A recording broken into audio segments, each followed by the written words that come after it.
You're watching Neville Tiger Football on the Neville Tiger Network. Neville Tiger Football is presented by Parker Alexander Attorneys at Law, James Machine Works, Origin Bank, Go Family Health, Family Solutions, Mama DeLuca's Pizza, Martinez Chiropractic, David's Mobile Detail and Wash, Sonic on North 18th Street, Sleepy Hollow, Williams Orthodontics, Cody Riles, The Levy Grill, Nuke's Eatery, Tarver Family Dental, Liz McQueen, Neela Title Company, Fleet Feet, Frank Nettles Automotive, Roadrunner Mobile Detail, and Sunny 98.3. Now let's head out to the Family Solutions broadcast booth for Neville Tiger Football with Stewart Shelby, Robert Lane, and Jason Ewing, right here on the Neville Tiger Network and Sunny 98.3.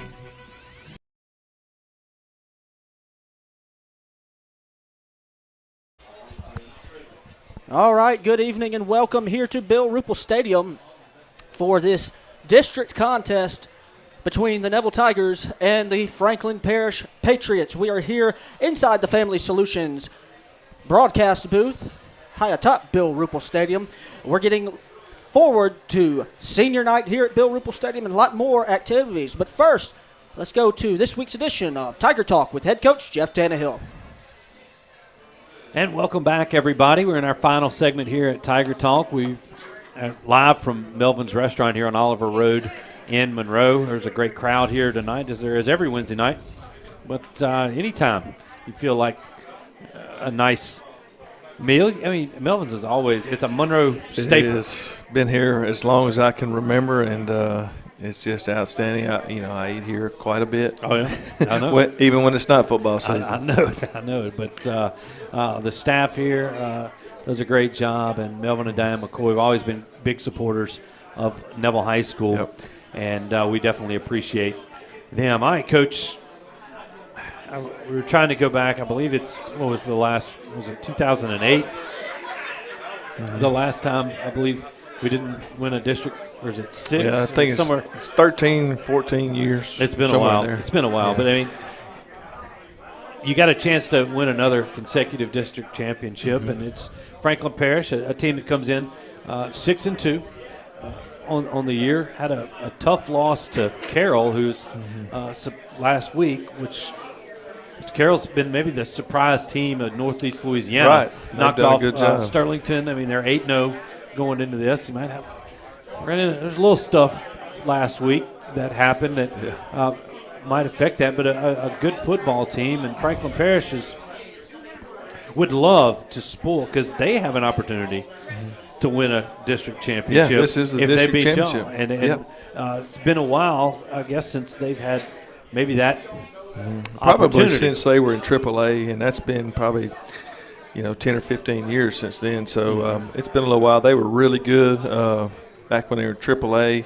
Yeah. Coach Easterling was down there at Winsboro High School back then, and then he did a lot of great things down there. I think he won a state championship back in the 90s, and they've always had good athletes, man. Yeah. Just players all over the field. But I don't care what kind of championship it is, man. When you're playing for a championship, it means something, and our kids are definitely going to come out and play hard Friday night. Well, Franklin Parish, new coach, Sonny Nathan, Coach Burnett, but Adrian Burnett, who's a lot of people familiar with him around these parts. He's been a lot of schools, had success almost everywhere he's been. Yeah, he does a great job. He's an offensive guy. They've got some really good receivers, and he's doing a really good job. He had most of them returning from last year, and quarterbacks obviously returning. But he does a really good job. He was a head coach at Bastrop for a little while, and they were really good when he was there. So he'll do a really good job.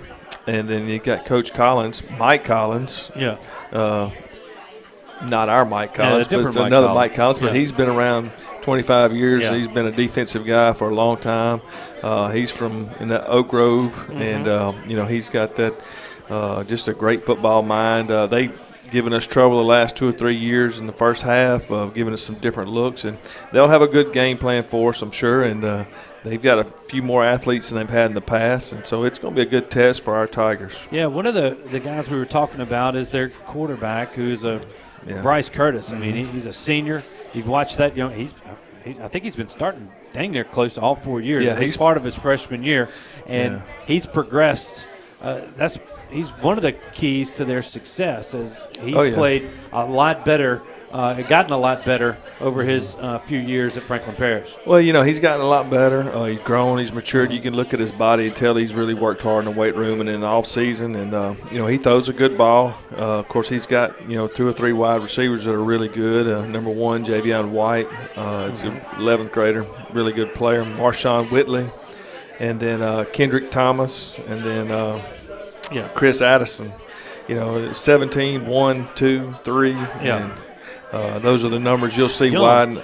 I mean, you got a couple of juniors, and then you just said 17, and that's a freshman. Yeah, he's a freshman. He's a good player. He'll play some tight end. He'll play some wide out too, but he's a good player. And, they spread the ball around. They're going to throw it probably 25 or 30 games, and 25 or 30 times. Yeah. And he's got a good, accurate arm. And so, they've had a lot of success. And then their little tailback, and I say little guy, you'll see him. He's not very big, but Kenyon Grant's an 11th grader, and they run draws with him. They'll throw him a swing pass. He'll catch some screens. He kind of disappears behind that big offensive line, and he does some good things with the ball. So they, offensively, they score a lot of points, and we'll have our hands full with them. And defensively, here's the part that I've seen where they improve the most is their defensive line, man. Tyler Cook's number 44, big defensive tackle. And then Cameron Plater, who's number 62, is a big defensive tackle too. And so they've got size this year like they hadn't really had in the past. And we're going to have our hands for our offensive line for sure. I noticed that. I mean, they got size. They're linebackers. I think you mentioned Elijah Henderson. 52. Yeah. Elijah Henderson is as good a linebacker we're going to play against. And they're rangy. They really matched Carroll size-wise pretty much. And that was a tight football game until the back half of that football game where it kind of got a little, I wouldn't say a little out of hand, but just some things kind of went awry over there. But it's a good probably one of the better Franklin Parish teams that we've seen over the past 4 or 5 years. And like we said, coming into this, there's nothing they would like to cap off a year. No doubt about it. Than beating the Tigers, and that's the challenge of keeping your guys focused after some easy wins the last 3 weeks. Right. Well, anytime you play guys that are this athletic at receiver and that big up front on both sides of the ball, man, you got to bring your A game. Any little old thing could happen and change the whole outcome of the game, and so you've got to show up and play. And with the motivation of a district championship, I think our kids will be ready to go Friday night. I think they will, and a couple of kids that I know will be ready to go Friday night are our Origin Bank Players of the Week from last week. And you got a lineman and a defensive back. Why don't you talk about them? Offensive lineman Jaden Owens, he graded out, somewhere in the 90s, had a really good Friday night. He had struggled the week before a little bit and made a lot of improvements. So he played really well the other night. Obviously, we had 300 yards of offense, but he was, one of our top linemen of the week. And then, defensively, Cam Riley had a big pick, played really good pass defense the other night and made a couple open field tackles. So that's our we had some other guys that played really well, too. All right, welcome back here to the the Family Solutions broadcast booth as we are going to start senior night. We'll let Dana Jefferson take over.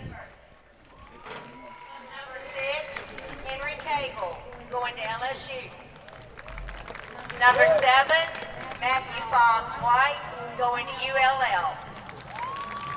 D'Angelo Woods, number 8, going to ULL.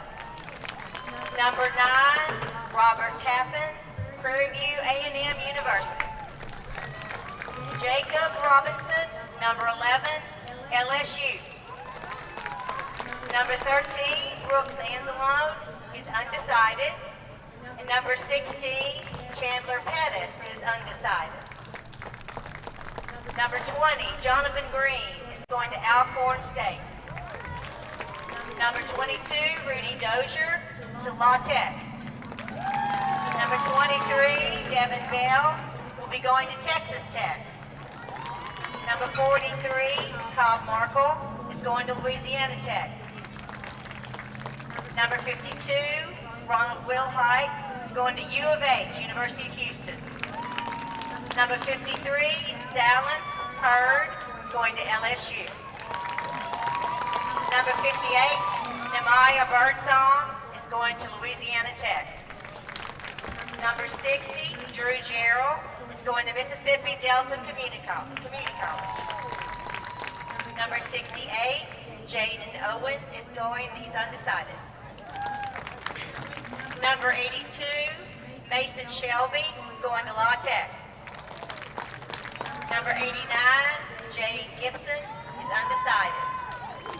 Number 91, Cedric Johnson is undecided. Number 92, Jesse Merrills is undecided. Number 95, Antonio Anderson is going to Tyler Community College. The manager for this team this year is Josh Qualls. He's going to ULM. And also for Kayla Woods, who is undecided. We have the videographer, Christian Tribble, who is undecided. And then we have the video crew, Elijah Johnson and Jordan Hampton, both undecided. Congratulations, Tigers.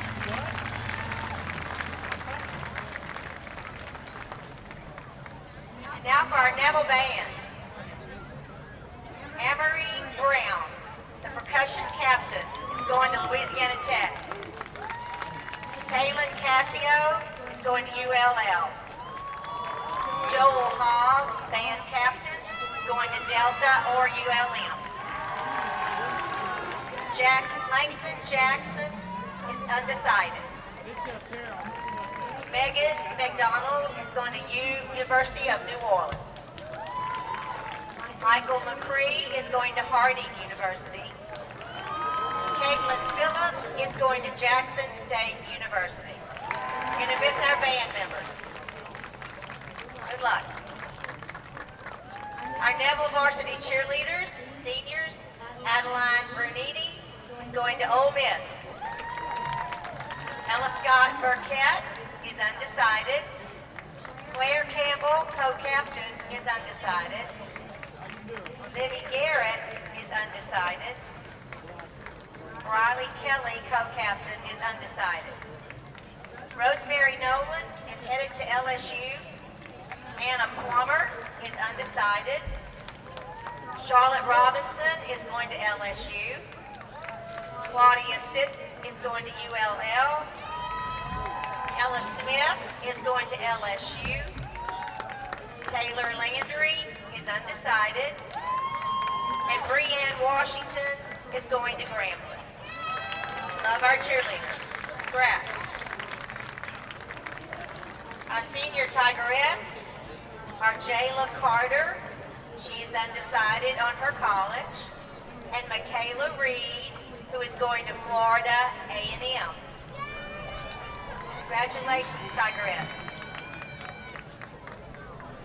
Our 2022 Bengal Dells, Lana Berryman, co-captain, is going to Southern University or Tuskegee. The Andrea Clay, senior lieutenant, is going to LSU. Georgia Derry is undecided. Kiona Goodwin Miley, senior lieutenant, is undecided. Tommy Howard is going to Grambling. Kennedy Morrison is undecided. Addison Moses, co-captain, is headed to LSU.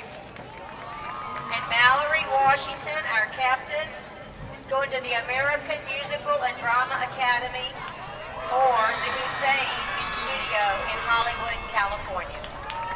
Congratulations, seniors.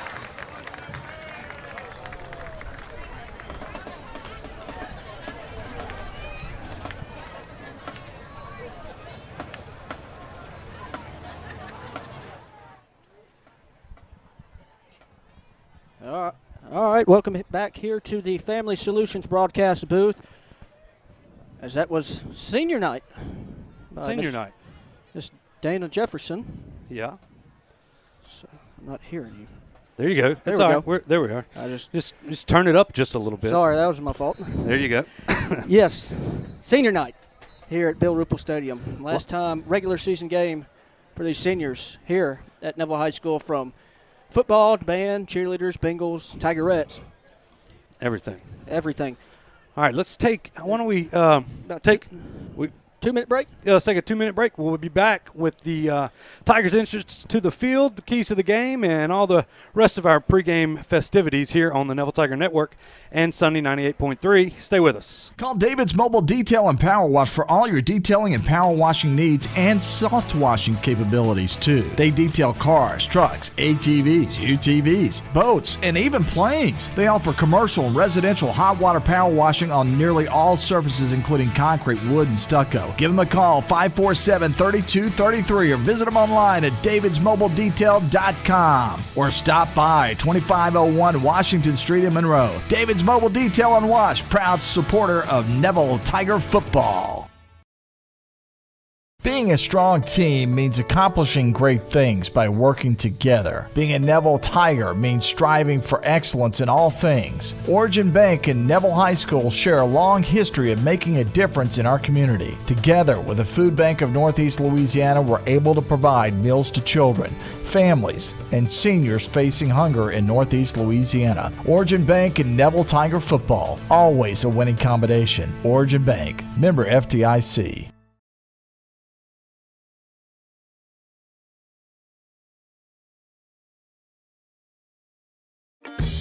Mama DeLuca's pizzas are custom made, fresh to order right in front of you. We offer 3 different sizes of pizzas, 9, 12, or 14. Mama DeLuca's pizza is prepared to your order. The pizza cooks in less than 3 minutes. We have 16 different toppings to choose from, 8 unique sauces to complete your pizza. In addition to pizzas, we offer to our customers boneless wings with your choice of a dipping sauce. Mama DeLuca's Pizza offers delicious garlic Parmesan breadstick, freshly made to order pasta noodles. We're Mama DeLuca's Pizza in the subway on Lammy Lane, and we hope to see you soon. When Neville Nation craves delicious fast food, there's only one place that comes to mind: Sonic Drive-In on North 18th. Whether it's a breakfast toaster on your way to work or school, one of the many lunch combos, a mid-afternoon Route 44 cold drink, a pregame popcorn chicken, or a postgame Sonic Blast, the Sonic on North 18th Street has you covered. So drive through or park and wait for a friendly car hop today to find out why our Sonic is the Sonic on North 18th Street in Monroe. It's definitely Tiger approved.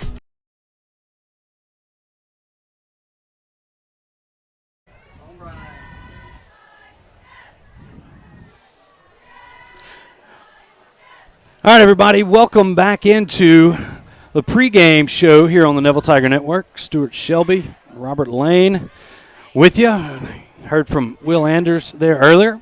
And senior day here for the last home game of the season, the regular season, rather, as the Tigers are set to tangle with the Franklin Parish Patriots. And, Robert,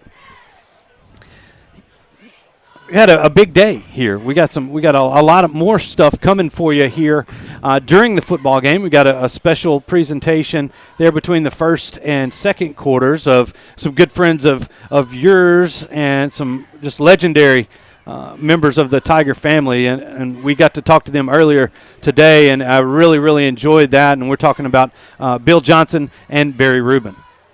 Yeah, just like you said, legendary Neville Tigers. Bill was on the 1972 championship team. Barry Rubin played just after that here at Neville and had a lot of successful years as a player, and then both went on to be outstanding college and NFL coaches that not only coach, but they also won at both levels, national championships and Super Bowls. Exactly. So and as we found out today, what their biggest deal was that between Lee Junior High and Neville High School, that was the foundation that was built for their success going on, not only as players and coaches, but also as who they are as men. And I think that goes to all of these players that have played here, or the student body that goes to school here. It's part of going to Neville, and it's a tradition that hopefully we can continue going forward. Well, it was definitely a great conversation, and we're going to have that conversation for you posted on all of our social media pages and everything else in the upcoming days. So, really look for this, because it was a great, long interview and conversation, and you got a lot of great insight from those two great men. And glad to be able to be honoring them between the first and second quarters. Also at halftime, we're going to have a presentation for the late Pat Anderson, who left us earlier this year and was the original. He started the Ruple Brown Scholarship, and you'll see the list of all the kids that has impacted over the past few years over here. It's the Ruple Brown Golf Tournament is what he founded, and that's really been a great thing for the students here at Neville High School. Is if you're watching on the Neville Tiger Network, you see the players emerging from the inflatable tiger there in the south end zone, and they're just about ready to take the field. And as they do that, maybe let's get in, Robert, to the keys to the game here on the final regular season game for the Tigers. Yeah, tonight it's going to be on offense. We've got to be efficient in the passing game. Last week we saw a few drive killers with drop balls, trying to throw the bubble screen and didn't catch it, or just a hair of a bad throw. And then we're going to have a running back by committee tonight. Nichols is out with a bum knee. Looks like Frank Mansfield's going to be the starting running back tonight. But hopefully going to see a multitude of guys at the running back position tonight. Defensively, we got to continue to put pressure on the quarterback. And Franklin Parish likes to throw the ball, so we're going to have to play good in the secondary. These guys hadn't been tested since I believe it was North Caddo. Throwing the football. And we saw what happened there. Obviously, they had a great receiver. But tonight, our defensive backs are going to have to step up big and hopefully get a turnover early and get us going and try to get a lead. This is going to be the toughest district opponent that we face so far. This is going to be Franklin Parish 6-2 on the year, as you see the Tigers come out of the smoke and about to break through the barrier, and we're that much closer to kickoff, about 6 minutes away from kickoff, and we'll have the captains here for you here in just 1 second. So the Tigers will have a bye next Friday, and we'll talk about that later on in the broadcast, about the potential playoff implications, not only of this game, but on some games that we're watching around the area. There's a lot of teams that are playing next Friday, and these things it's a moving target here. So it's going to be a great night for football. It looks like the rain. A lot of games were played last night on Thursday for fear of the rain, but now no rain yet here, and we're hoping it keeps pushing back further and further, and that's what we hope. We're not going to wish it away, because we definitely need a rain. We do need a rain, but we want it to start about midnight. Rain all night. That'd be great. So as we await the seniors or the captains there in the middle are going to be Lance Hurd and Drew Jarrell for the Tigers. For Franklin Parish, looks like number 52, Elijah Henderson, number 5, Eli Foster, number 10, the quarterback, Bryce Curtis, and I can't get the number on the other guy over there as he's got something sitting in front of his number right there. So we'll get him as soon as we possibly can. And in just a few moments, we'll go down to the other member of our broadcasting crew, and that's Jason Ewing, who's down there at midfield as we await the captains coming through here. But right now, we've got a moment of silence and the national anthem. So we're going to take a break, a 1-minute break, and we'll be back on the other side for the coin toss and kickoff. So stay with us right here on the Neville Tiger Network and Sunny 98.3. Do you suffer from frequent back or neck pain? Were you in an accident and can't get rid of those constant aches? Maybe you're someone who deals with chronic migraines and tension headaches. It might be time to see how Martinez Chiropractic can help you.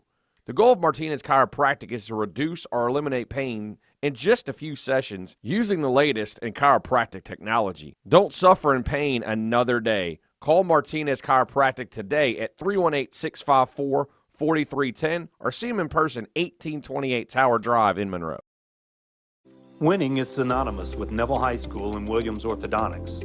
Where the Neville Nation strives to finish strong on the field, court, or diamond, Dr. Kevin Williams and his staff share the same passion to deliver outstanding smiles to all patients in North Louisiana and South Arkansas. If you or anyone in your family are needing an orthodontic consultation, call the friendly staff at Williams Orthodontics to schedule an appointment so you too can be on the road to a winning smile. Williams Orthodontics says, "Go Tigers." All right, welcome back. We're going to quickly toss it down to Jason for the coin toss. A couple of things I'm going to ask is the black team talks to black team, white team talks to white team. You do something spectacular out here on this field, act like you've done it before. All right? Okay, Franklin Parish, you're my visiting team tonight. Who's calling? All right? I've got heads, I've got tails. What would you like to call? Tails. Okay, what is the call? Tails is the call. Heads, you have won the toss. You're going to defer to the second half. You guys want football, right? Okay, which way you want to kick? Kick that way. All right, you heard it right there. Thanks, Jason, for getting that for us as the Tigers won the toss and deferred. They're going to kick with their backs to Forsyth Avenue to Franklin Parish. And that's the way things are going to start. Franklin Parish in all white over there with blue numbers and red trim. The Tigers in all black on the home sideline. And the white numbers with the gold trim, and as always, those black helmets. So while we get this, now it's time to honor America as we focus in on our Neville Tiger Band for our national anthem.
A great job there by the Neville High School Marching Band as they played our nation's national anthem. And now it's time for football here on the network and Sunny 98.3.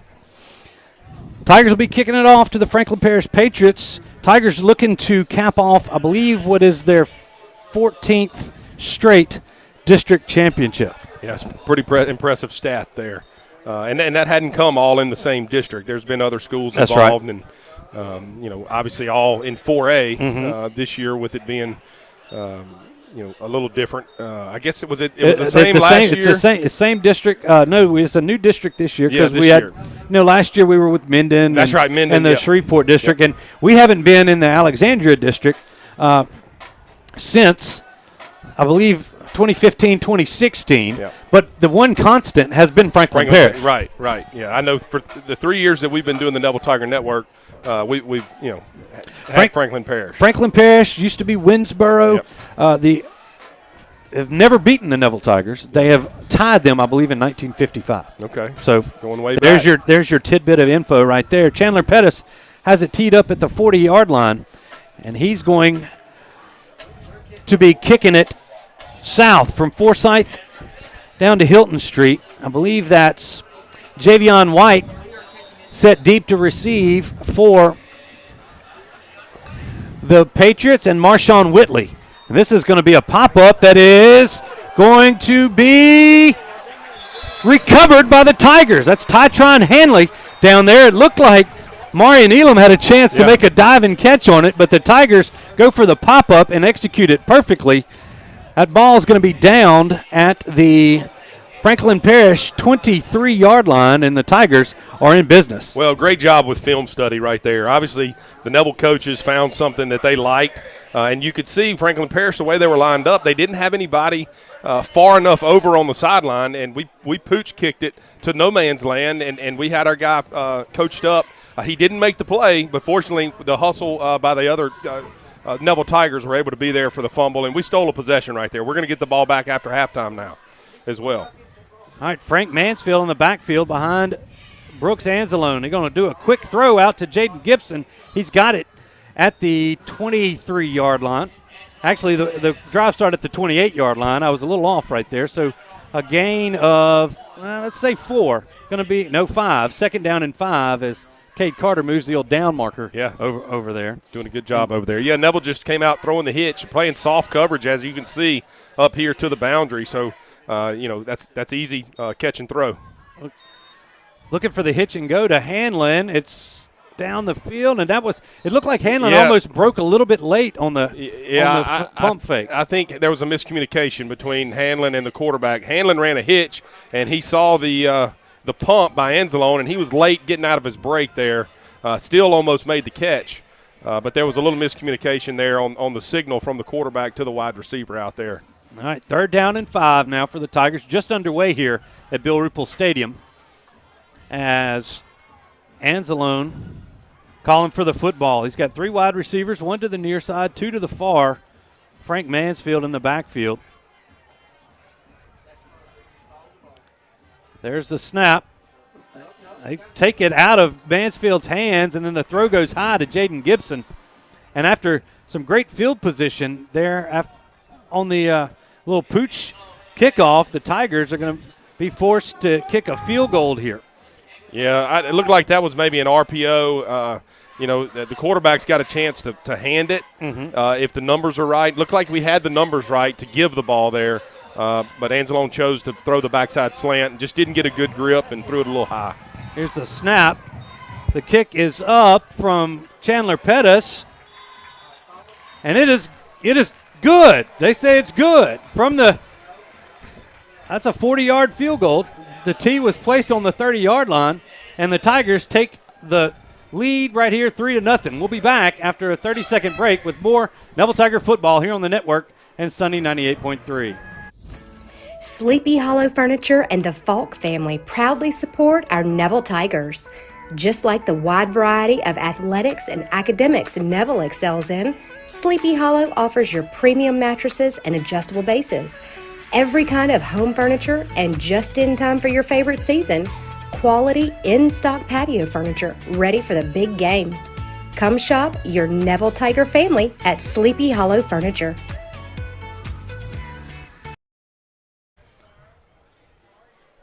All right, everybody, welcome back to the Family Solutions broadcast booth. We are here in the first half sponsored by our good friends, the Falks at Sleepy Hollow Furniture. They're on the corner of 9th and Louisville in Monroe. Tigers kind of I won't call it an onside kick, but a pooch kick, and recovered it. Drive stalls around the 23-yard line. And then Chandler Pettis gets the Tigers on the board with a 40-yard field goal, and it's 3-0 Neville. And is it just me, or is this a quiet game? It's a quiet. Well, It is kind of quiet as that kick is going to bound into the end zone, and that'll be a touchback, and that's where Franklin Parish will take over their first offensive drive at the 20-yard line. But as they switch out players, let's check in on our defensive starters for tonight's game. Matthew Fallsworth, number 7, senior, defensive end. Angelo Woods, number 8, senior, defensive tackle. Jaden Webb, number 94, junior, defensive line. Brody Watley, number 99, sophomore, DN. Rudy Dozier, number 22, senior, linebacker. Ernest Pitts, number 49, sophomore, middle linebacker. Robert Graves, number 28, sophomore, safety. Tyson Hamlin, number 18, junior, safety.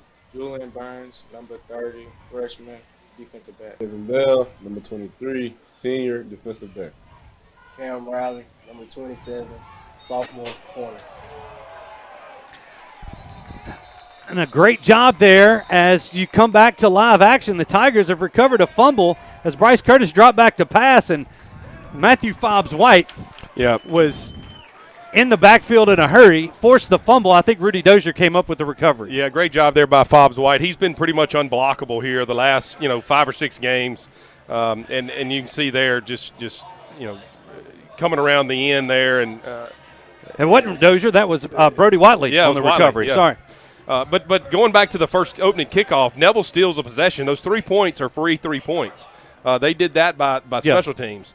So now the defense goes and gets a turnover here on the 10-yard line. Looks like where we're going to start.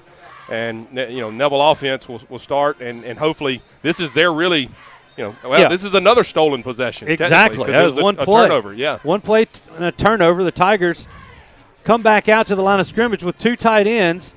They hand it off to Frank Mansfield. He's going to spin down to the 1. He's got a gain of 9, and the Tigers will have it 2nd and goal from the 1. Robert's keys to the game must have been more defensive turnovers. Yeah, yes, I think that's what it was. No, it's pressure on the quarterback. Pressure on the quarterback. Which we did on the first play. All right, here's the 2nd down and goal play from the 1-yard line. Turn, hand the football to Frank Mansfield, and he's going to waltz into the end zone. Touchdown, Tigers.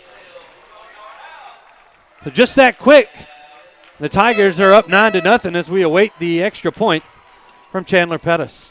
That touchdown is brought to you by our good friends at Fleet Feet down on Forsyth Avenue. They've outfitted all the coaches as well as the Neville Tiger Network broadcast team with some fine Hoka shoes. That's definitely appreciate them. And so if you're looking for some great footwear, go see our good friends at Fleet Feet down on Forsyth Avenue. Tigers break out of the swinging gate. Going to set up for the conventional point after. There's the snap. Kick is up. And it's good. So with 10:30 to go in the first quarter of play, Neville leads Franklin Parish 10-0. We'll be back after this 30-second break. You were an entrepreneur before you knew what an entrepreneur was. The boss of every stuffed animal in the toy box. The kid who had strategy and passion from day one. You ran a lemonade stand that actually turned a profit. Every day, Origin helps people like you who've always had the vision to see the full potential of any idea and make it happen. Connecting people to their dreams is our passion. Every great relationship has an origin story. Start yours today.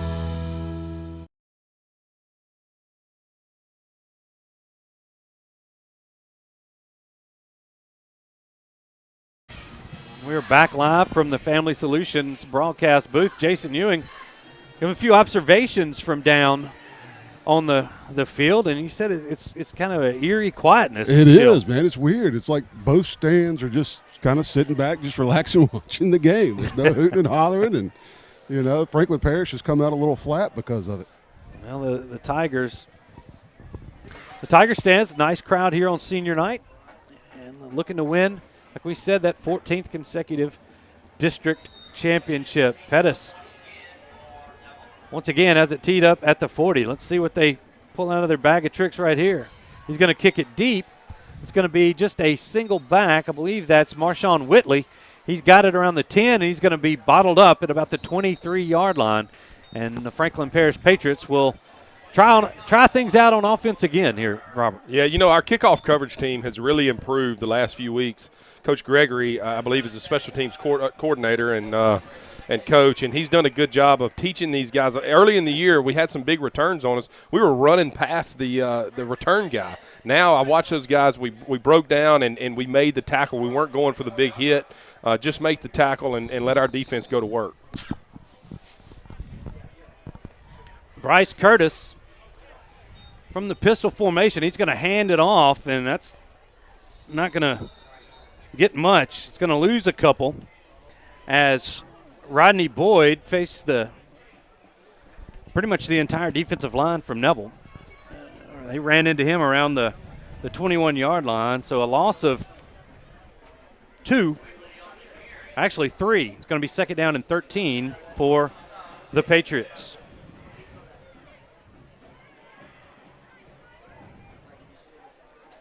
Franklin Parish has their running back there, Boyd, a little bit deeper than the quarterback, Curtis. Curtis has 2 wide receivers here, and he's going to hand that off once again to Rodney Boyd, and he's going to lose, let's say no gain on it. He got back to the line of scrimmage. Still third down and long upcoming for Franklin Parish. Yeah, good job by the interior line of Neville's defense, and then Brody Watley was squeezing and was in on the play there that Franklin Parish just handed the dive basically out of the shotgun, and the Neville defensive line stuffed it. Tigers going with 3 defensive linemen here on third and long. Tytron Hanley creeping up to the line of scrimmage. If you're Fobbs White and Brody Watley here, you're looking to rush the passer. There's the snap. Curtis looking to throw, and he completes a pass to Javion White on the far sideline, but he's going to be about 4 yards short of the line to gain. It's going to bring up 4th down and 4 for Franklin Parish, and we'll see if they swap out players, and it looks like they will. They're going to punt this football away. Yeah, Franklin Parish is going to have to punt it. You know, you can't give up another short field.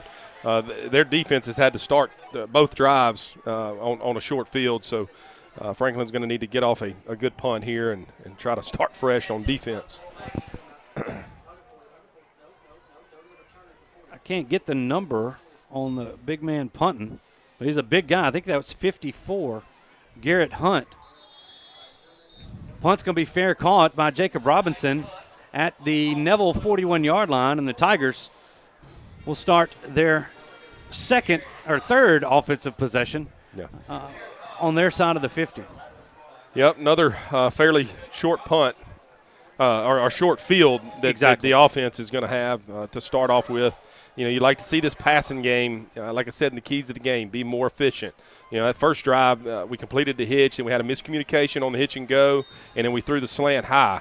So, want to get in the rhythm here. If they're going to have soft coverage, let's take advantage of it and hit these guys throwing the quick game. Jaden Gibson split out wide to the right.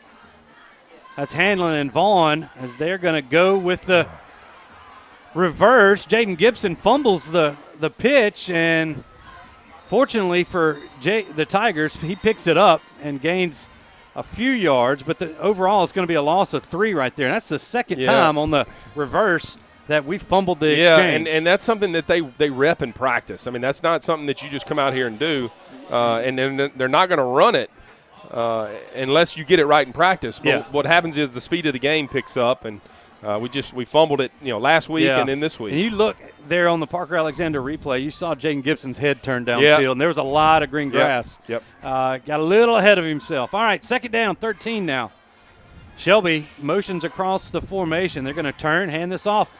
Frank Mansfield, and looked like he had a hole, but it closed quickly as Carl Williams, the sophomore linebacker for the Patriots, comes up and makes the stop after a gain of 3. It'll be third down and 10 for Neville. Yeah, got to do a little better job on the outside with our receivers coming in, giving effort, and blocking those guys. You don't have to put them on their back. Just get in the way of the guy. The defender that was outside covering the inside man ran inside and made the tackle there almost at the line of scrimmage. Tigers add a wide receiver in Tamarian Wade.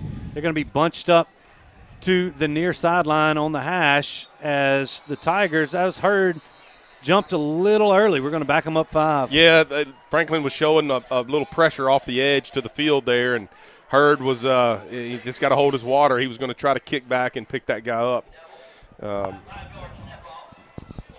Unfortunate penalty there, which, kind of saw this last week. Just would like to see them be a little more crisp on offense.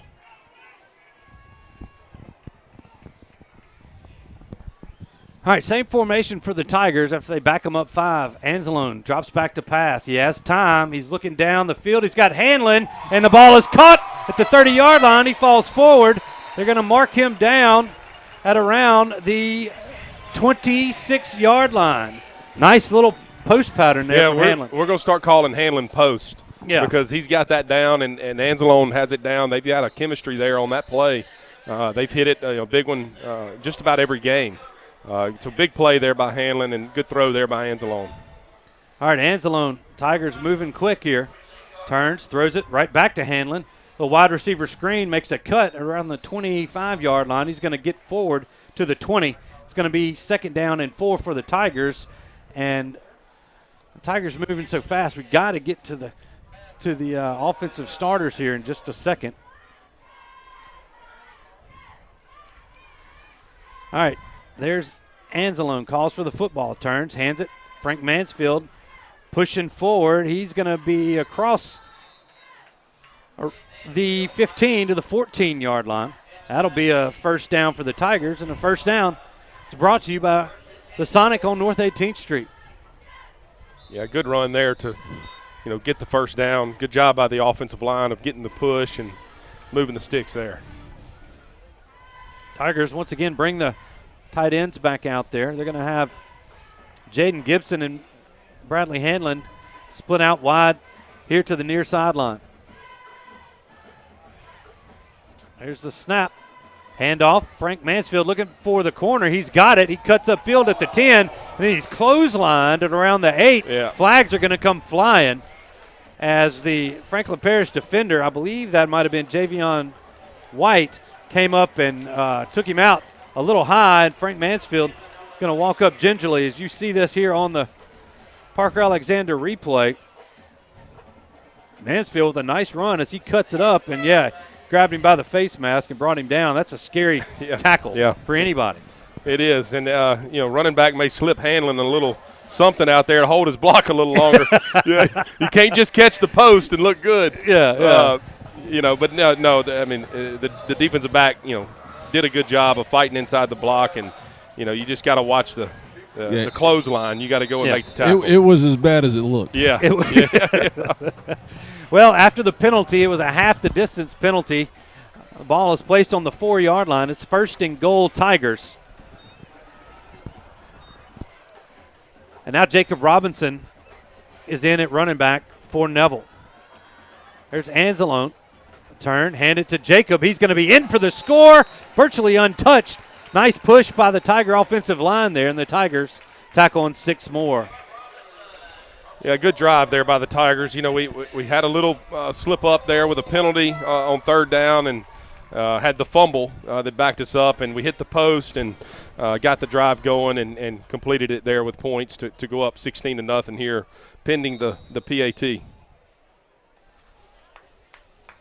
A 4-yard touchdown from Jacob Robinson's made it 16-0 here with 4:40 to go in the first quarter. They're trying to fade to Hanlon there off the swinging gate. It's going to fall incomplete, and it'll remain 16-0. All right, 4:40 to go in the first quarter. Tigers lead the Patriots. We'll be back after this 30-second break.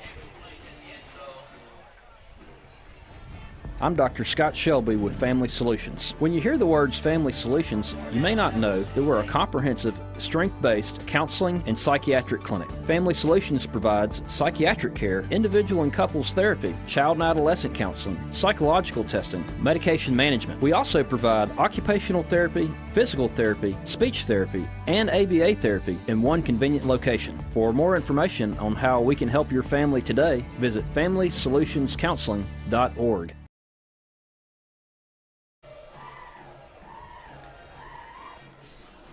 We're back here in the Family Solutions broadcast booth high atop Bill Ruple Stadium.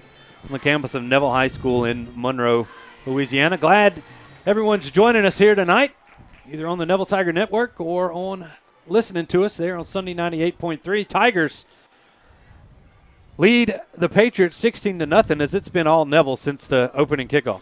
Yeah, we started fast and hadn't let up so far, offensively and defensively, and special teams wise. It's just been another quick start here for the Tigers. And now Chandler Pettis tees it up again. That's going to be Javion White deep for the Patriots. They're going to come up. Actually, one of the upbacks is going to try to cover the football, and he slips. White promptly falls on it around the 22-yard line. I think that was number 6, Kenyon Martin, that was trying to go back and get the short kickoff. Patriots fortunate they fell on that one. Yeah, they got a break there, and you never want an up back going back to catch the ball, and if you do, you want to fair catch it. And he's kind of slipped as the ball was getting to him, and fortunately the deep guy was able to come up and recover the fumble. All right, here comes Franklin Parish's offense. They've run 4 plays. The first one was a fumble. Then they went 3 and out. Now they start on their own 23-yard line. Bryce Curtis trying to get this Patriot offense going. He's going to roll out to his right. Matthew Fobbs-White's getting chased. The throw is going to be broken up, and there's 2 flags on the play. It's going to be a hold on the Patriots, and then it looks like they're going to get Robert Graves maybe for pass interference on that far sideline.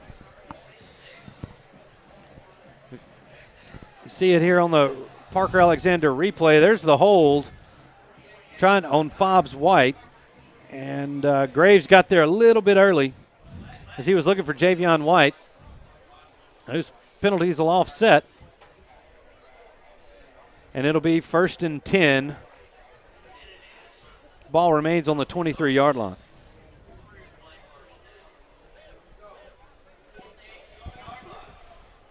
Yeah, they looked like they held Fobbs-White in pursuit of the quarterback. I think the there. running back there, that was Kenyon Grant, got a hold of his jersey and was doing anything he could to slow him down. Trying to protect his quarterback at all costs. All right. Move the ball here to the hash nearest the Neville sideline. Now the official blows the whistle. Ball's in play. Curtis takes the snap. He's going to go with the sweep out there. That's Curtis. Actually, Kenyon Grant with a nice run as he gets out across the 40 down to the 45-yard line. And the Tigers fortunate to catch up with the speedster. Yeah, we just lost containment with our outside guy there. And Fobbs-White is probably has the quarterback. He stopped his feet. He got outside of him and then got outside the next guy. You just got to run that to the sideline. Robert Graves on the stop for the Tigers. This time Curtis going to take it himself. Rudy Dozier is going to bring him down around the 50, say the 49-yard line as the flag comes in way late from the backside as that tackle was a little bit high on him, but the flag is probably going to be maybe, I don't know, it's a horse collar tackle because he was from in front of him, but let's see what the official says. Face mask. All right. Maybe he got his face mask. Yeah. It looked like it was around his shoulder pads, but it was really late too. Maybe he couldn't get it out of his pocket. I don't know. It came in from the back judge back there. Well, that'll tack on 15 more to the end of that run. Ball's going to be placed now at the 34-yard line of Neville. And this is the deepest the Patriots have been thus far in this football game. So Kenyon Grant is the running back behind Curtis. They split 4 wide. Curtis looking to pass, and the pocket collapses, and he's going to go down. Sack right there. That's Jaden Webb in there, the first man to him. Loss of 7 on the play. 2nd down and 17 now for Franklin Parish. Yeah, good job by Brody Watley there. He put pressure on the quarterback, forced him to step up into the interior of that defensive line push, and we were able to get to him there to create a 2nd and long here. Like Robert said, 2nd down 17 here for Franklin Parish. Curtis turns. He's looking to throw. He's got the quick slant complete. Going to be short of the 1st down, but down to the 30-yard line. It's going to make it 3rd down and 6 for Franklin Parish. That was number 3, Marshawn Whitley, with the catch for the Patriots. Yeah, good job by the inside receiver. He got an inside release and a good throw by the quarterback, putting it on him, and had tight coverage with the Neville defensive back there, but a good throw and good catch. The quarterback for Franklin Parish is a 4-year starter. Yeah. Started as a freshman, and is really a lot of praise for that young man as his progression as a quarterback, leading the Franklin Parish team. All right, here's the 3rd down and 6 play. 2 receivers to the far side. They bring in an extra blocker for Bryce Curtis. He's going to have to throw this football away. He's outside of the tackles.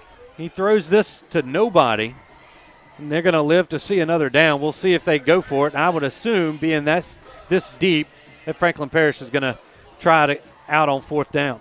Yeah, it looks like 4-down territory, and Neville dialed up the blitz there and was able to put pressure on him, force him out of the pocket, and I believe it was a 2-receiver route, so didn't have much to look for downfield, so he had to throw it away. Yeah, they were looking deep. Yeah. And let's see what they've got drawn up. Now they put the receivers both on the near side here. Still bring the big man, 54, up there at the tight end position as an extra blocker, but they're going to turn. Nope. They try the quick slant, and it's complete for a 1st down across the 20 down to the 18-yard line. That's Marshawn Whitley again. And the Franklin Parish Patriots are on the move. Yeah, just threw the slant. Went play action and stuck the slant in there, and looked like we were playing a little soft, and good throw, good catch to move the chains for Franklin Parish. Franklin Parish wide receivers are a good group. Yeah, between no doubt. White and Whitley. Yeah. They're talented players in their own right. Now both of them are split out wide to the far side. Curtis going to roll to his right, try to hit. I believe that was the backside. That was actually Whitley again, and nicely covered there, I believe, by Marlon Elam. Almost had a chance to pick that one off. Yeah, he did. That Franklin Parish ran the clear out with the outside guy and ran a 10-yard out route, and they sprinted to it. And pretty good throw. Neville's defensive back Elam was right there to make the play, and like you said, he almost stepped in front of it. If he catches that, he's more than likely going to the house. Minute 38 to go here in the 1st quarter. The Tigers lead 16-0. There's a handoff. That's a different running back, and nice job by Henry Cagle, as I believe that was Rodney Boyd, and it looked like he had some daylight out there, and a touchdown saving tackle by Henry Cagle. Yeah, good job by Cagle. Like you said, it looked like it was a touchdown saving tackle. Everybody pinched in, and there was only Henry out there to get him. He's on an island and did trip him up after a gain of 2. 3rd down and 8 now for Franklin Parish.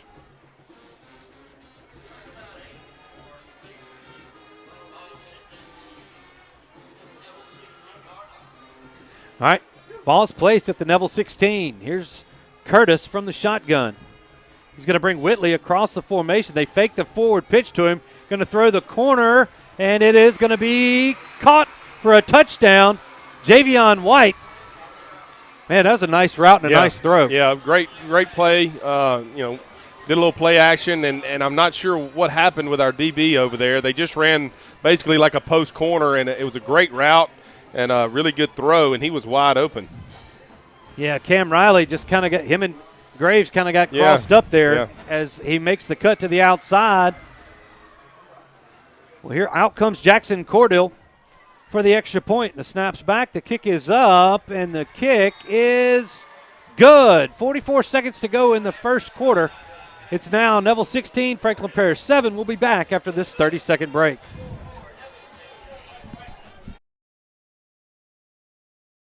Truck accidents are different from car accidents. With trucks, you've got federal regulations that may apply all over the land. You need an attorney who's experienced in handling these cases, who knows all those federal laws, and has years of experience fighting for our clients. Whether whether you're dining in or grabbing to go. At Nuke's, we love to share great food, to delight with new flavors, to celebrate every bite.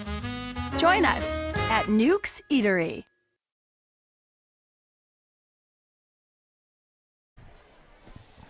A nice drive there by Franklin Parish, aided by a couple of penalties on the Tigers, but they cap it off with a 16-yard throw and catch from Bryce Curtis to Javion White, and they got 7 points on the board here with 44 seconds remaining here in this first quarter.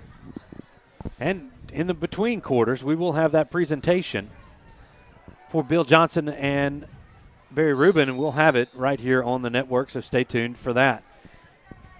Here's Cordell. Puts a leg into this one. It's going to be taken by Vaughn at around the 6-yard line, and Vaughn has running room. He's got one man to beat, and it's Cordell, and Cordell's going to force him to the sidelines. I thought he had him another one. Yeah, it looks like we're going to have a clip. We pushed a guy in the back there, and looks like on the near hash. Yeah, the near hash. We got a flag, and I don't know if it was a block that necessarily sprung him free, but it was a clip or a block in the back, as they say now, and it's going to be a spot foul, and they'll back them up from there, I believe. Yep. So the Tigers, we're going to get backed up after that nice return, but as they do that, let's check in finally with our offensive starters. Brooks Anzalone, number 13, senior quarterback. Jacob Robinson, number 11, senior running back. J.D. Gibson, number 89, senior wide receiver. Bradley Hanlon, number 19, junior wide receiver. Edward Vaughn, 25, sophomore receiver. Mason Shelby, number 82, senior tight end. Thomas Campbell, 98, sophomore tight end. Jay Owens, number 68, senior offensive lineman. Ray Blade, number 77, sophomore right guard. Ella Quinn, number 64, junior center. Will Height, number 52, senior offensive guard. Lance Hurt, number 53, senior offensive tackle. Nice work by Will Anders on these graphics here tonight. Yeah. I mean, and not only here on the network, but also on the Jumbotron here at Neville High School. And Coach Tannehill is out there trying to figure out why it's all the way back to the 13-yard line, but it's a half the distance penalty, and the Tigers take over 1st and 10 from their own 13. Anzalone barking signals. He's got two wide receivers to the near sideline. Ball placed on the near hash. Going to bring Gibson around. They're going to toss it forward to him. He's got some running room. He tries to make a cut at around the 13, but that's not going to be much of a gain for the Tigers. Maybe a yard. It's going to bring up 2nd down and 9. And that might be the last play we see here in the first quarter, as they're swapping out some players. So as I think it will be. And we're going to keep it here, folks, for this presentation as the clock ticks. That's going to be the end of the first quarter. Neville leads Franklin Parish 16-7, but we're going to turn it over to the PA announcer here at Neville High School for a special presentation out on the field. And as we see everybody coming out, and there's not only Coach Willie Reagan, Sonny Smith's out there, Roosevelt Rankins, as well as Bill Johnson and Barry Rubin and their significant others, Coach McCarty and the mayor, Friday Ellis. So as we prepare to turn it over to the PA, everybody take a listen to this presentation. Good evening again, Tigers. Please draw your attention to the field. We are excited tonight to honor Bill Johnson, class of 74, here with his wife Dawn, and Barry Rubin with his wife Nicole, Barry's class of 1976. Also on the field with them, you will recognize Coach Sonny Smith, Coach Willie Reagan, class of 58, Coach Roosevelt Rankins, Coach Al Miller, and Principal Coach Mickey McCarty. First, 1976 graduate Barry E. Rubin, who lettered here in football and baseball and went on to play football at LSU and then at Northwestern State, lettering from 1978 to 1980. Graduated in 1981. Barry then served as strength coach at LSU from 1987 to 1990. He was strength coach at ULM for the 1987 National Championship team. He then became the strength coach for the Green Bay Packers, serving their Super Bowl team of 1997. He then went on to Philadelphia Eagles from 2010 to 2012, and from there to coach the Kansas City Chiefs for their 2020 Super Bowl championship. Barry is a member of the USA Strength and Conditioning Coaches Hall of Fame since 2003 and is a member of the ULM Hall of Fame since 1987. He is also on the Northwestern State Hall of Fame since 2014. 3 national titles. Congratulations, Barry, one of our favorite sons of the Neville Nation. Our next distinguished Tiger has more championships under his belt than Rocky Balboa. William J. Bill Johnson, class of 1974, played on the famous 3 games in 1 week 1972 Neville State Football Championship team. He graduated from Northwestern State in 1980 and went to be assistant coach of the Miami Hurricanes for their 1987 National Championship title. Next, he was assistant coach to Sean Payton for the New Orleans Saints Super Bowl in 2010. He was called into action at LSU by Coach O to help them win the national championship in 2019.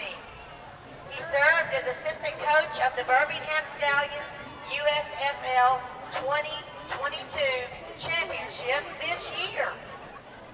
Bill's 42-year coaching career earned him the admiration of every level of football in our country. He was elected to the Northwestern State Football Hall of Fame in 2007. That's 5 championships, Tigers. We are very proud of you, Bill Johnson.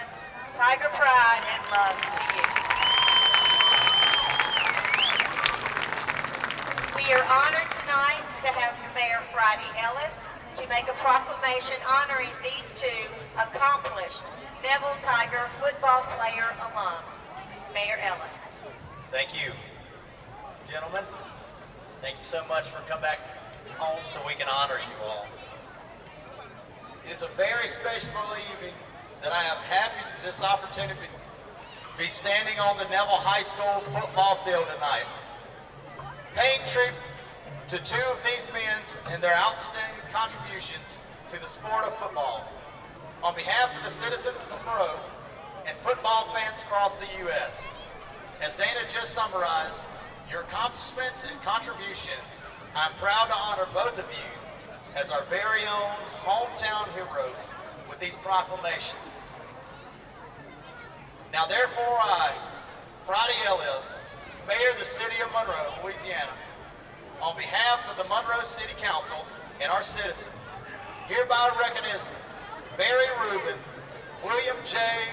Bill Johnson as esteemed graduates for Neville High School in the City of Monroe, and further recognize their individual athletic accomplishments and success as professional football players and coaches. We applaud the inspiration that you bestowed on the city and society, and we encourage the community to join us tonight in the recognition and celebration of your achievements. And hereby proclaim Friday, October 28, 2022, as each Barry Rubin Day and Bill Johnson Day. Congratulations, gentlemen.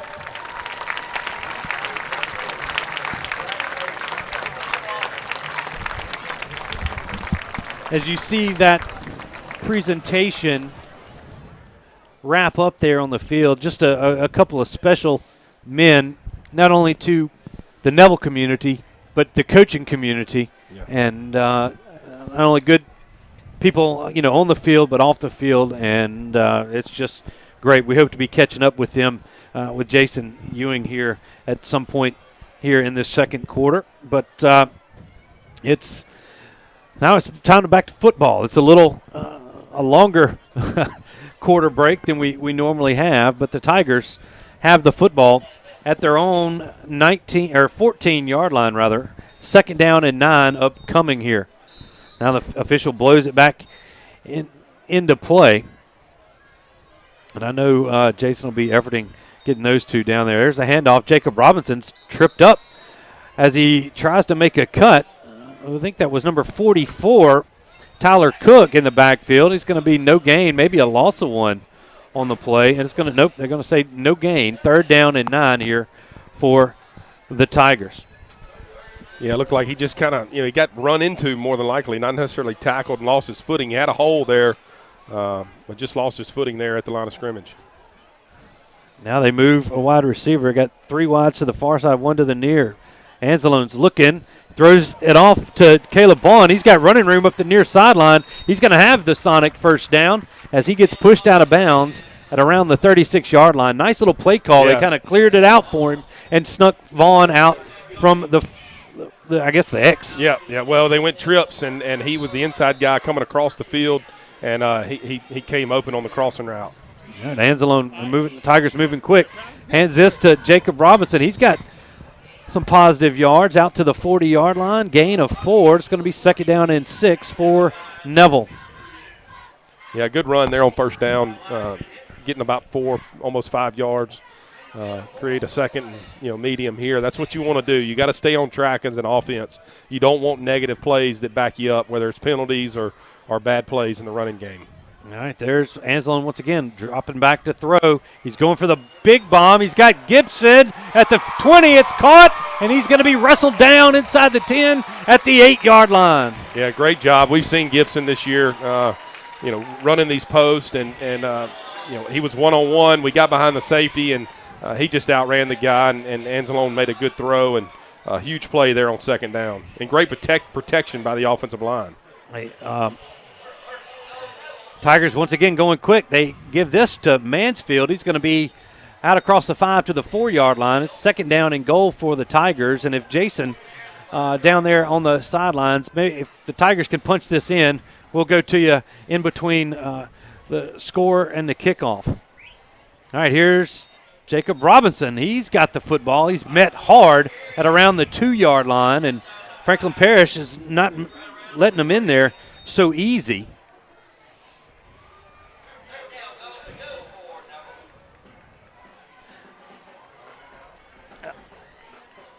Now it's third down and goal.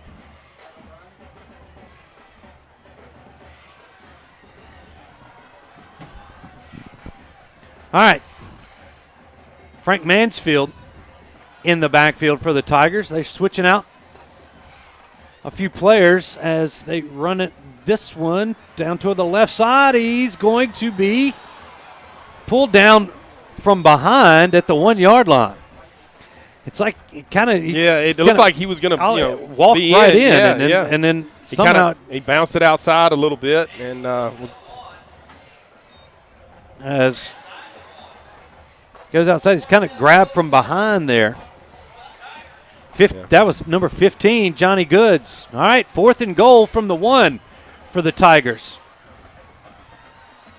Mansfield's still in. They're going to bring Gibson across the formation. They're going to blow this one dead. A flag comes in for both, and you have a Franklin Parish Patriot. I think that's Tyler Cook doing push-ups there at the line of scrimmage. They might have jumped off sides. A little encroachment there before the snap. Move it in, and now it's 4th and goal from the half-yard line. Looked like they were going to go for that 4th deal.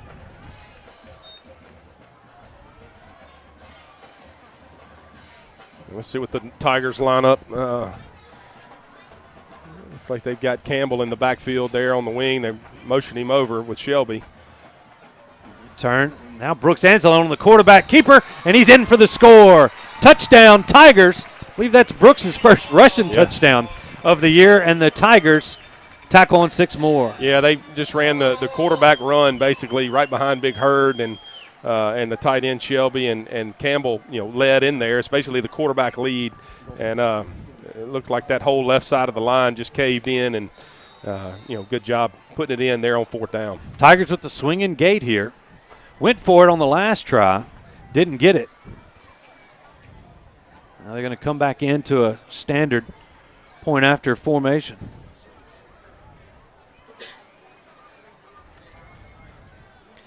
Here's the snap from Dozier.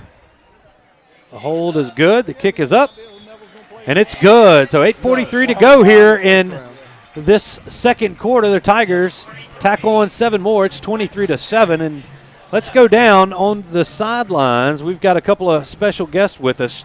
Let's turn it to them, and there's Jason Ewing with Barry and Bill. Yeah, thanks, Brooks Angelone, for bailing me and Bill out. I told Bill as soon as Neville scores, we're going to come do a real quick interview, and we didn't think it was going to take 4 plays. That's right. I'm glad they got it in to separate the score, and looks like the Tigers are doing well tonight.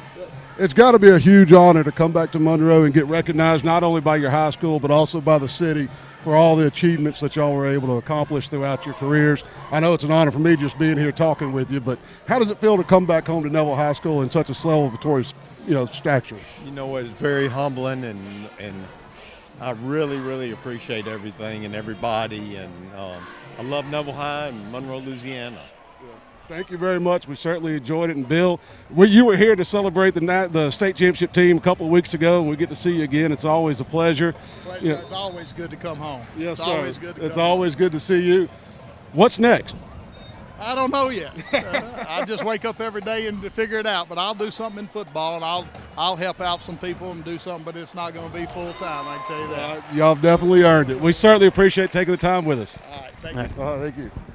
All right, thanks, Jason, and 2 good guys. And like we said, just be looking for that interview with them. We're going to be coming up in the next couple of days. We finish production on it. It's going to be a good one, I guarantee you. And what we missed was a great play by Brandon Baker there on special teams as Kenyon Grant took that kickoff from about the 4-yard line, and Grant put a hit on him around the 15. And it was just another great special teams play for the Tigers. We've seen that kickoff coverage team really improve, like I said, over the last couple of weeks. And it's almost like they're starting to get it, of what their job is. And that was a great play there. All right. Franklin Parish drove down and scored on their last possession. They start this possession with a handoff. I don't know if that was Grant who stayed in there. No, it was Boyd. Couldn't see because he was surrounded by black jerseys. Yeah. The defensive line has done a good job. The last drive when Franklin Parish went and put up points, we gave up a couple of big runs that kind of kept the drive going. And, that play there, we stuffed them there at the line of scrimmage. Loss of 2 on that play. 2nd down and 12 now for the Patriots. Here's the snap. Curtis looking to throw, and he just gets walloped. Came in with the corner blitz there, and that's Cam Riley. Yeah. Untouched. That was the corner blitz from the short side, and as a quarterback, you can forget about that guy sometimes. But, before the snap, you always got to take a peek at where, especially when you're on the hash and you got a short boundary, you got to find out where that cornerback is. He was walked up, and he did a good job of timing the snap and coming in, and the Franklin Parish quarterback never saw him, and Neville DB made the tackle. It was a big hit too. Ball's placed back on the 7-yard line after that sack. Loss of about 7 on that play. 3rd down, and let's call it, 20, 18, somewhere right around there. 18 is what Jackson says. So I think we're on it. All right, here's a 3rd and 18 play. Curtis looking to throw. He's got a man in the middle, and it's caught. Nice throw, nice catch. Marshawn Whitley has the 1st down, and got some big receivers down there, and Curtis is throwing it. There is a flag on the play back around the 4-yard line. They're going to say illegal procedure against Franklin Parish. Must have had maybe a legal shift or lined up off the line of scrimmage. Maybe didn't have enough guys. That's unfortunate for Franklin Parish. That was a really good play. Nice throw by the quarterback. He stood in there. We brought the blitz from the field that time, and when you do that, you expect to get to the quarterback. Yeah. And if you don't, then you got a one-on-one, and that's what happened right there. And The quarterback for Franklin Parish did a really good job of staying in against the pressure. I believe he got hit pretty hard as he let the ball go and made a really good throw there in the seam. And, unfortunate for the penalty. So now it's inside the 5 at the 4-yard line where Franklin Parish has it. Third down and around 20. It was a half the distance penalty. Yep. That close to the goal line.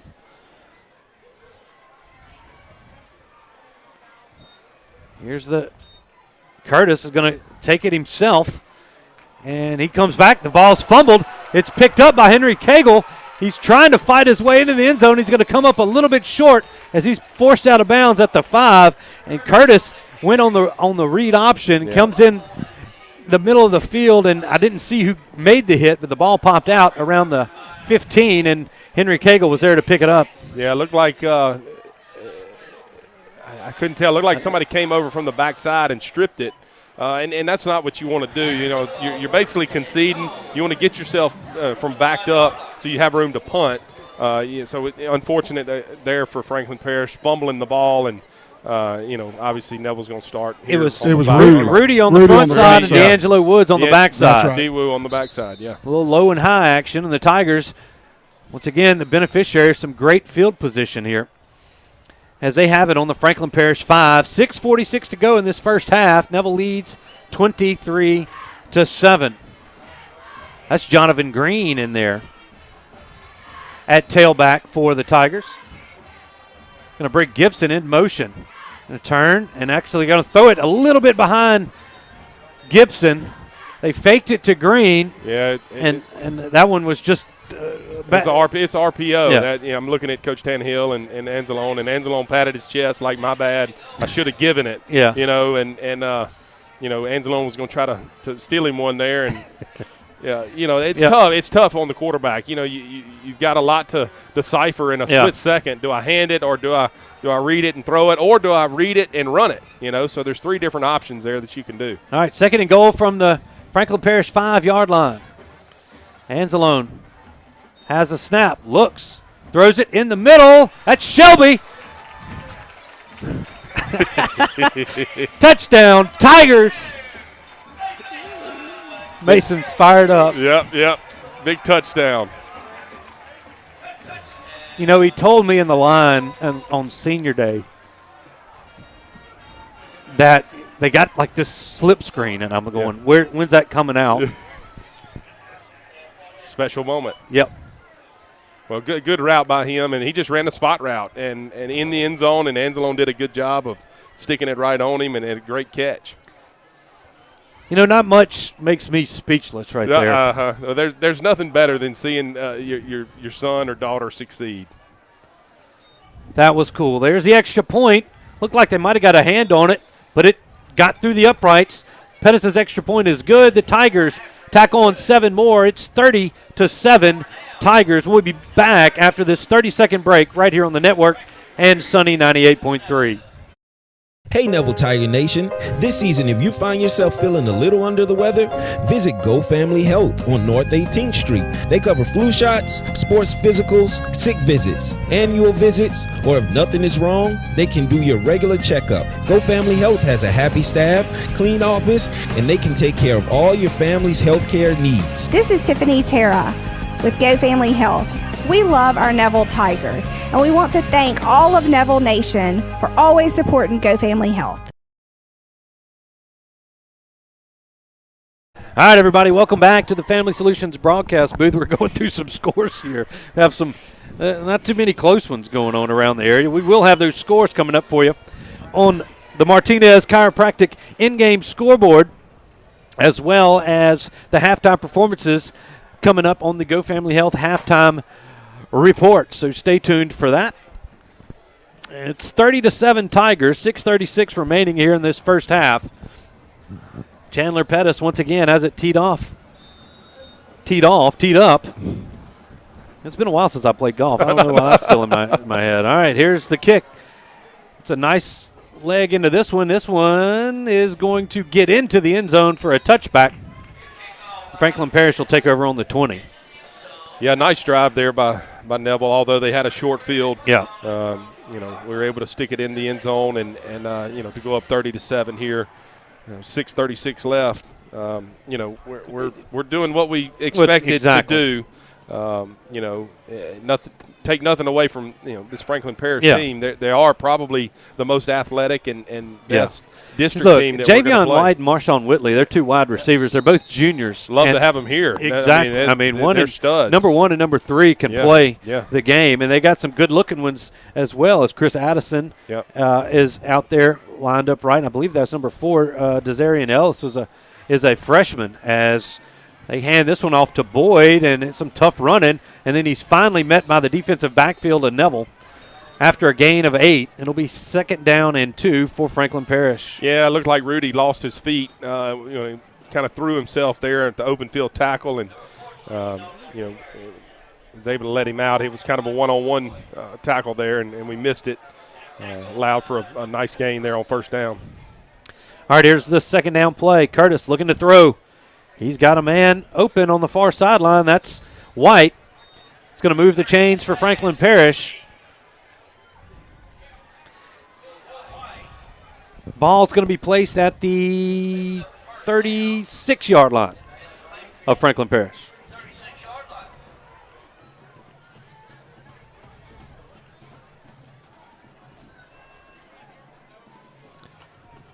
All right. Clock's running. No, it's not running yet. Oh, he went out of bounds. Yeah, he went out of bounds. I was just thinking the first down. All right, they hand this off to Boyd. He's got a little room, gaining about a couple of yards out to the 39-yard line. The Tigers' defense was there to bottle him up. And I tell you, Boyd is not big in stature, but he runs the ball hard. Yeah, Clarence Betts in there on that tackle. He's filling in for slightly banged up Breland Robinson. Resting a couple of guys here. It was him and Nichols both out for this ball game. Curtis lofts this one up deep down the field, and that's going to be close to no one as there was nice coverage there on the far sideline by Riley. And it falls incomplete. 3rd down and 7 now for the Patriots. Yeah, big play right here for this Tiger defense. With 5:23 left, you have success on this down here and create a 4th and long and hopefully, get a possession back here before you go into halftime. Again, Neville is getting the ball after half to start the second half.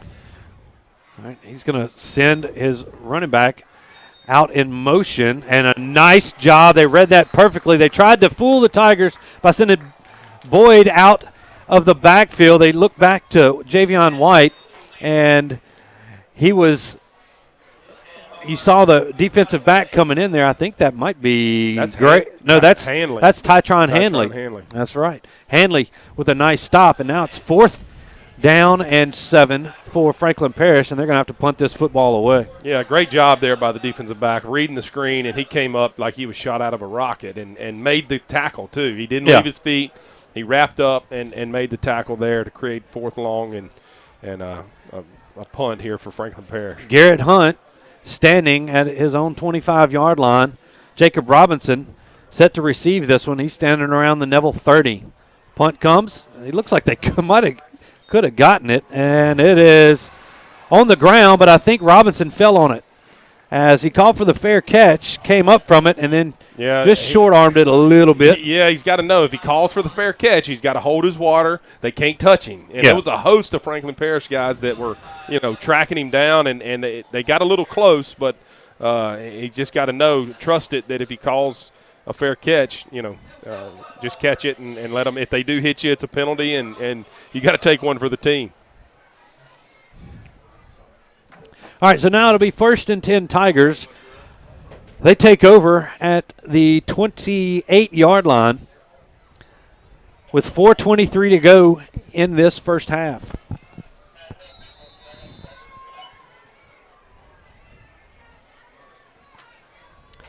That's Jacob Robinson back out there at running back. They're going to move Thomas Campbell across the formation. Turn, hand the ball off. That's Jacob Robinson. He lowers his shoulder falls forward out to the 33-yard line. Gain of 5 there on first down. It'll be 2nd down and 5 for Neville. Yeah, good run there on first down. You know, clock's ticking. Yep. 4 minutes to go. You know, you'd like to, you know, milk this clock, put points on the board, and go in halftime, talk about it, and get the ball again to start the second half. All right, they split Campbell out wide. They're going to move him back inside. That's Vaughn and Gibson out to the far sideline, and they've got Hanlon snuck in here near the line of scrimmage. They're going to throw it to Hanlon. He's out across the 40 to the 41-yard line. That'll be a Sonic on North 18th Street first down for the Tigers as they move the chains. Yeah, just had leverage there. He lined up inside and just ran an out route into the boundary, and we're able to complete it for the first down. Handoff. Jacob Robinson has some running room. He gets out to around the 47-yard line. No, it looks like every time Robinson gets it, he gains 5. I know. As a gain of 5, it'll be 2nd down and 5 for Neville. And now he gets a breather. Frank Mansfield rotates back in. 3:10, clock moving here. The Tigers trying to tackle maybe one more score here before half.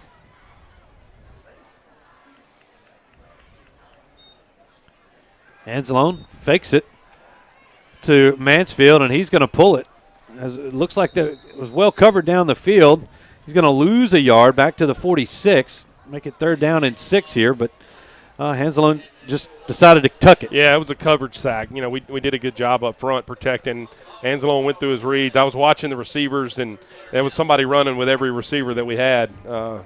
So good job by Anzalone protecting the football, getting back to the line of scrimmage, and not taking a huge sack there. All right, now 4 wide. You've got Vaughn and Hanlon here to the near side. They're going to move Vaughn across the formation and reset. Anzalone looking to throw the comeback. There's Hanlon. He's going to turn. He had a big guy in front of him as he ran away from 76, and he's going to be brought down short of the 50-yard line at the 49. It'll be 4th down and 3 for the Tigers, and they're going to have to punt this football away. Yeah, we just ran the old Tennessee screen into the boundary. You kind of sprint to the field and throw the screen to the backside receiver there and release the tackle out. And Big Herd was out to block. And Tavon Bell read it. Yeah. That was the defensive lineman we were talking about as he broke off and was in that running lane of Hanlon. He saved the first down run. All right, here's the snap from Gerald. A little low, but Pettis handles it. He's going to punt this one. It's going to go out of bounds at around the 24-yard line, and that's where Franklin Parish will take over. Yeah, you know, low snap. Punter just had to kind of scoop it up and get it out of there. So didn't quite hit it how he wanted to, I'm sure, but, you know, still a nice job of fielding the punt and getting it out and flipping this field. All right, well, 1:23 to go. Other than that one drive from Franklin Parish, not much offense from the Patriots. Had a little bit going that last drive, but the penalties got them. Again, they split 4 wide. You know, Coach Adrian Burnett has really embraced kind of this spread over there. Went away from the old flex bone as he's got a man wide open across the middle. That's Chris Addison. He's racing up the near sideline. The Tigers, that's Marlon Elam, is going to push him out of bounds at around the Neville 18, but he was wide open in the middle of the field. Yeah, I don't know. I was watching the quarterback there, and he just like a free release from the inside, and he was wide open in the middle of the field. Like you said, you can see him coming across. Yeah, there's just they found a soft spot in the zone there and did a good job. Great job by Marlon Elam of racing back there and forcing him out of bounds. 1:11 to go. Tigers lead the Patriots 30-7. The ball is now right on the Tiger 20-yard line. They're going to pitch this one forward. That's Whitley, and he's going to have some tough sledding. I don't know if he's going to get back to the line of scrimmage. They finally blow the whistle, as I believe every man on the Tiger defense got in on that tackle. Yeah, they were going to try to run the same play that Neville likes to run. You know, it's basically the speed sweep. and they tossed it to the receiver, and Neville's defense just a little too fast and was able to bottle that up. No gain on the play, 2nd down and 10 for the Patriots. Ever since Franklin Parish brought in Garrett Hunt, who's been the punter at that little halfback position, it given Curtis a little bit more time to throw. They hand this one off to Tyler Boyd here, and he's going to lose a yard as the clock continues to run. We're under 20 seconds to go. And, now I was about to say Franklin Parish has to take a timeout. I mean, you're going – I don't know what was going on. I believe they've got 3, but 15 seconds to go here, and we'll keep it here as they talk this one over. And it's 3rd down and 11 for Franklin Parish. And, Robert, just been a lot going on here in the first half at Bill Ruple Stadium as we honored Bill Johnson and Barry Rubin there in between the quarters. The Tigers start off the game with that little pooch kick, and they recover it, go down, get 3 points, and then a fumble, and then they score, and it was kind of off to the races there. Franklin Parish, fought back here and made it 23-7, and the Tigers have just tacked on another one with that touchdown catch to Mason, and now it's 30-7 Tigers, and they're trying to keep them off the scoreboard here. Yeah, no doubt about it. You want to keep them off the scoreboard here before half. There's been a lot of good things on both sides of the football and special teams, but there's also been some things we can clean up, and the main thing is the big play on defense. We've given up some big passes, even though they had the penalty on the last drive. That was something that we've got to get coached up and get cleaned up. You don't want to give up those big plays in the passing game. You just send 2 wide receivers out. That's Whitley and White, rather. Curtis looking to throw. Tiger pressures, forced him out to the right side, and that ball is going to be incomplete, thrown out of bounds, and it's going to be 4th down for the Patriots with 9 seconds to go in this half. There's a flag, though, lying at around the 24-yard line. I didn't see the end of that play as I saw him let it go. I don't know if we caught it on the replay.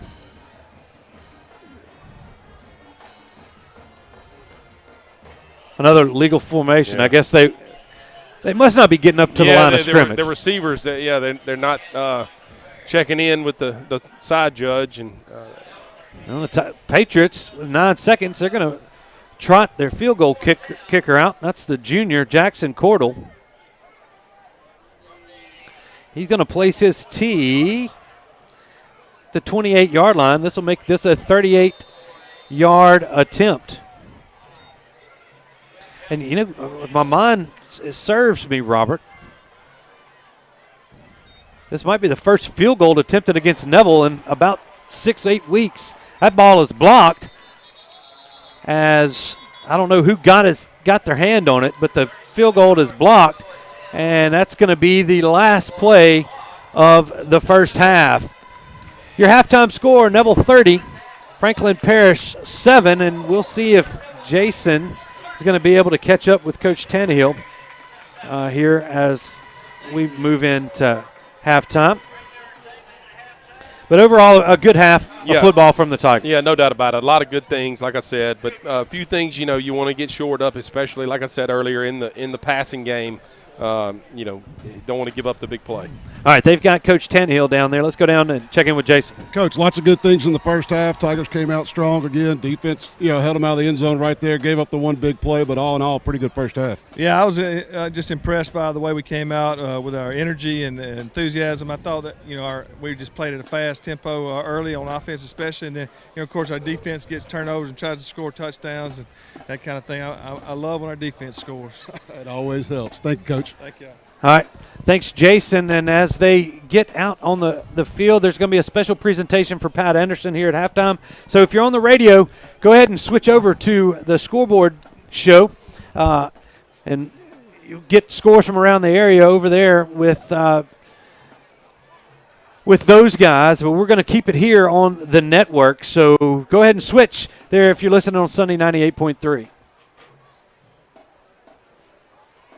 All right, we're back here. It's the Go Family Health halftime report as we are awaiting this halftime presentation honoring the late Pat Anderson. And we're going to once again turn it over to the PA and Miss Dana Jefferson, who's ready for this presentation. So take it over, Dana. Tonight, we have a special tribute to our very own Patrick Henry, Pat Anderson Sr.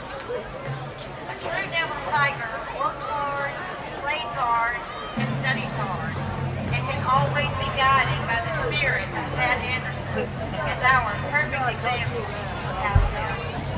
Pat grew up on the south side of Monroe and worked each morning before school to help his father deliver Tom's snacks throughout the weekend. Then after football practice, he picked up where he left off to help his dad, his family obligations.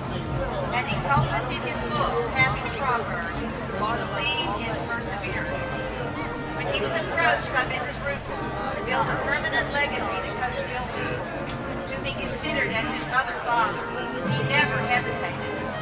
He didn't just talk about what needed to be done, he did what needed to be. He and Bucky McElroy put together the Tigers Rebel Golf Tournament, which has funded the Bill Ruple Charlie Brown Scholarship for 28 years. This wonderful scholarship is now given to 2 graduates who receive $2,000 each year in their college career. The Ruple Brown recipients are now from all over New York, San Francisco, Nashville, Oklahoma City, Atlanta, Longview, Texas, and there are many who are still here in the Monroe area. Each of them has expressed their appreciation to Pat in the booklet we're giving tonight to his family. On the field tonight are his daughter Jackie Anderson Gio and his son Barrett Anderson with their families. Presenting this beautiful collage picture that will hang in the main hall of Neville High School is Jeff Laudner, class of 1998, NAFRA treasurer and Pat's successor as chairman of the Tiger Scramble and Ruple Brown Scholarship Committee. Neville High School principal, Coach Mickey McCarty. Also with us tonight on the field are Billy Ann Ruple Hayes, Pat's classmate and the daughter of Coach Bill Ruple. Bob Brown, class of 1972, and the son of Coach Charlie Brown, class of 1946. Jeff Weaver and Rick Smith are also on the field as Scramble Committee members, along with Jeff's mom, Susan McElroy Weaver, class of 1969, daughter of Lucky McElroy, class of 1949. Carolyn Boyce Trawick, Pat's classmate and committee member. And we send a shout out to Charter Committee members Bill Ledoux, class of 56, and Emily Instinker Burroughs, class of 57, watching from home. We are very excited to have with us tonight the first ever recipient of the Ruple Scholarship, 1997, Keith Williams. Wait for it, Steve. As Truman Van Beckhoven, 2009 recipient said, is there a better example of a true Neville Tiger than Pat Anderson? He defined and embodied the Tiger spirit. Tonight we honor and applaud our Tiger number 73, Pat Anderson, all-state offense and defense on the 1955 first ever Neville State Championship team. He loved Neville, the coaches, players, and classmates. He became a mentor to all of us, especially these 30 recipients. Pat demanded we remember Coach Ruple's golden rules: respect, discipline, endurance, tenacity, and above all, loyalty. Hands over your hearts, kids. Your past is identity. Thank you.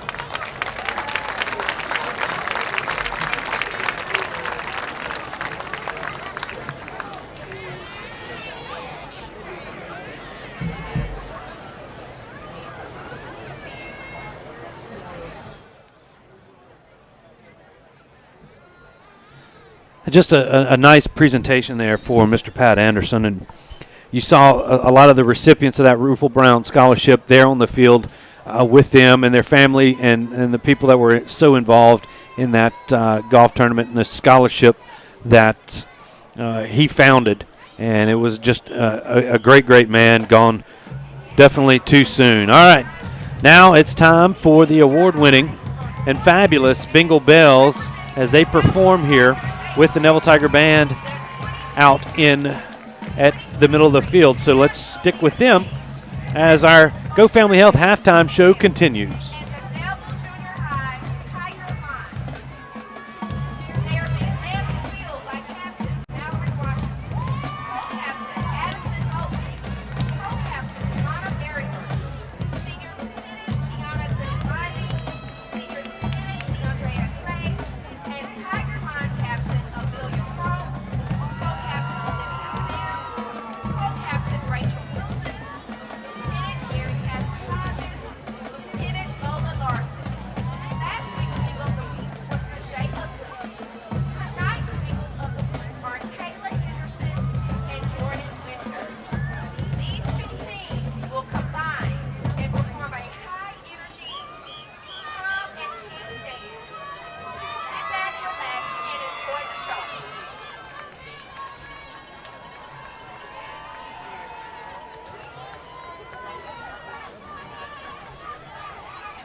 And there you have it, the Bengal Bells performing with the Neville Junior High Tiger Line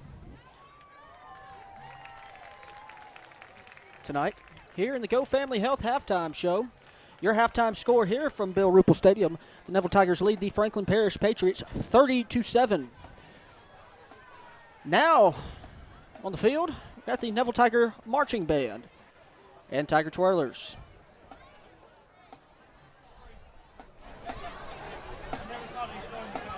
And now, ladies and gentlemen, boys and girls of all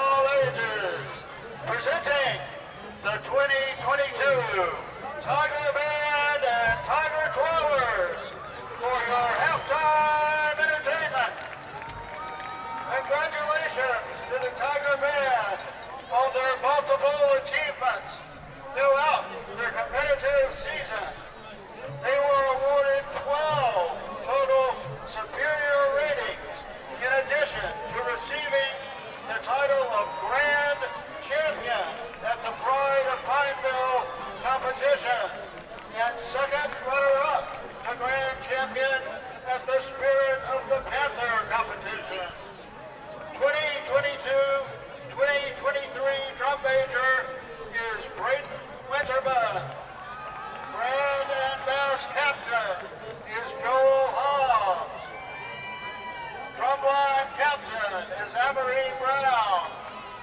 Tonight, they'll perform their 2022 competition show, City of Light.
Another great job there by the Neville Tiger Marching Band. Now let's look at this week's edition of Tiger Beat. Neville Tigers. I'm 4-star international best thespian Brielle Mitchell. And I'm 3-star grand thespian Sophia Bonin. And you're tuned in to Tiger Beat, sponsored by the Neville Varsity Speech Squad. Brought to you every Friday night during halftime. Trust me, it's going to be great. Last week, our Neville Tigers played the Tioga Indians and came out on top with the final score being 43-7. We're sure our Tigers will be victorious against Franklin Parish as we head into the playoffs. And since this is our last home game, I know our student section is showing their Tiger spirit. Good luck to our team. All right, the last game of the regular season is always bittersweet because for the senior group that, their career is coming to an end. But, what we want to do as a team is to extend it 5 more weeks for these guys, and if we do that, that means that they're playing for a championship their final year. So I'm excited to see them play their last game, regular season game at Neville. Hopefully it's not their last game at Neville as we continue to try to, win a championship with these guys. All right, Tigers, here I am again, talking about, it's grades and football. First, we're going to talk about the grades. As you know, Monday was the beginning of the second 9 weeks. As I told you in the auditorium this morning, some of you were not doing too good in these classes. I told you that you still have a chance to do better. This is just a sign that you can do better if you want to. I'll be giving you letters to help you out so you can pass the second 9 weeks and pass the semester. You got to do better than you're doing in these classes. Not everybody. 95% of you doing good in the classroom. Got the other 5% they're not doing too well. So we're going to have to improve that. Football. Tigers, we don't want it. We're going to win the district when we play Friday night. As you know, we play Winsboro, Franklin Parish. We win that, we'll win the district. Out of all these years that I've been here, We never lost a district game. We won a district every year. Hope you have a good weekend, Tigers, and continue to do your best here at Neville High School. Make the institution a great place to be. Be glad to come here every day. Be happy. I love to see you happy. I love to see you in that pep rally. I love to see you walking hall, being happy and having a good time. And nothing better than seeing a good old teenager having a clean fun here at Neville High School. Have a good weekend, Tigers. That's it for tonight's show. This has been Tiger Beat, sponsored by the Neville Varsity Speech Squad.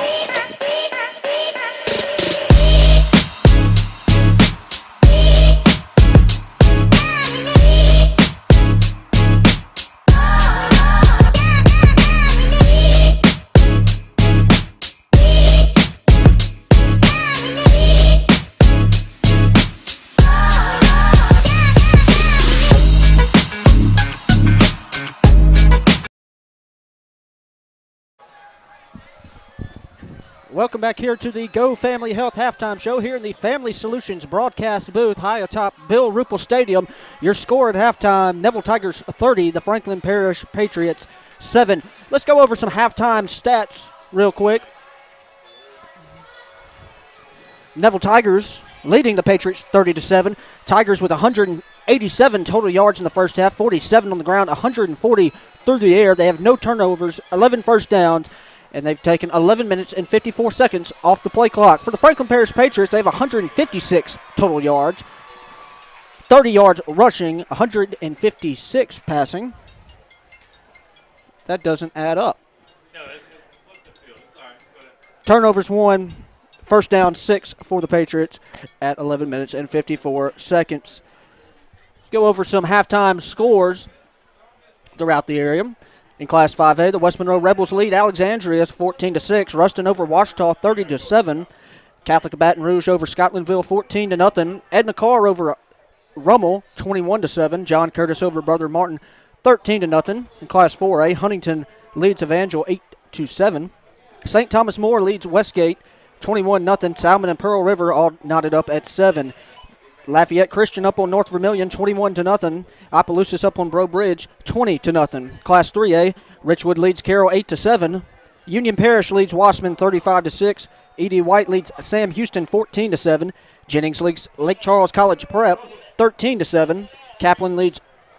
Church Point leads Kaplan 22-21.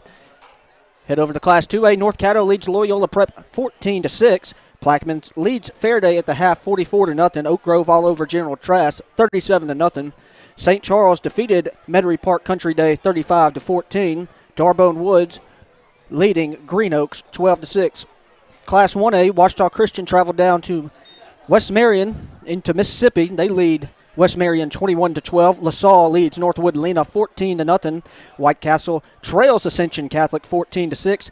Block leads Tensall 12-0, and Vermilion Catholic over Central Catholic right now 21-0. And that was your Martinez Chiropractic halftime scoreboard here in the Go Family Health halftime show.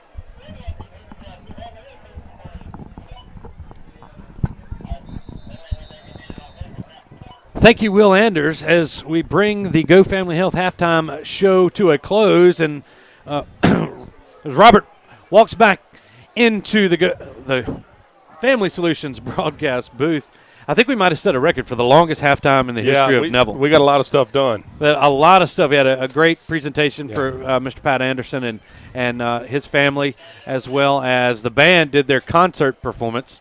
The Bingle Bells, we saw from them. Franklin Parish dance team got to perform there. But Will Anders and all of his talents has gotten us, he got the scores in and the stats. So good job, Will, for that. So we thank y'all for checking in. And now we've entered into the Williams Orthodontics second half.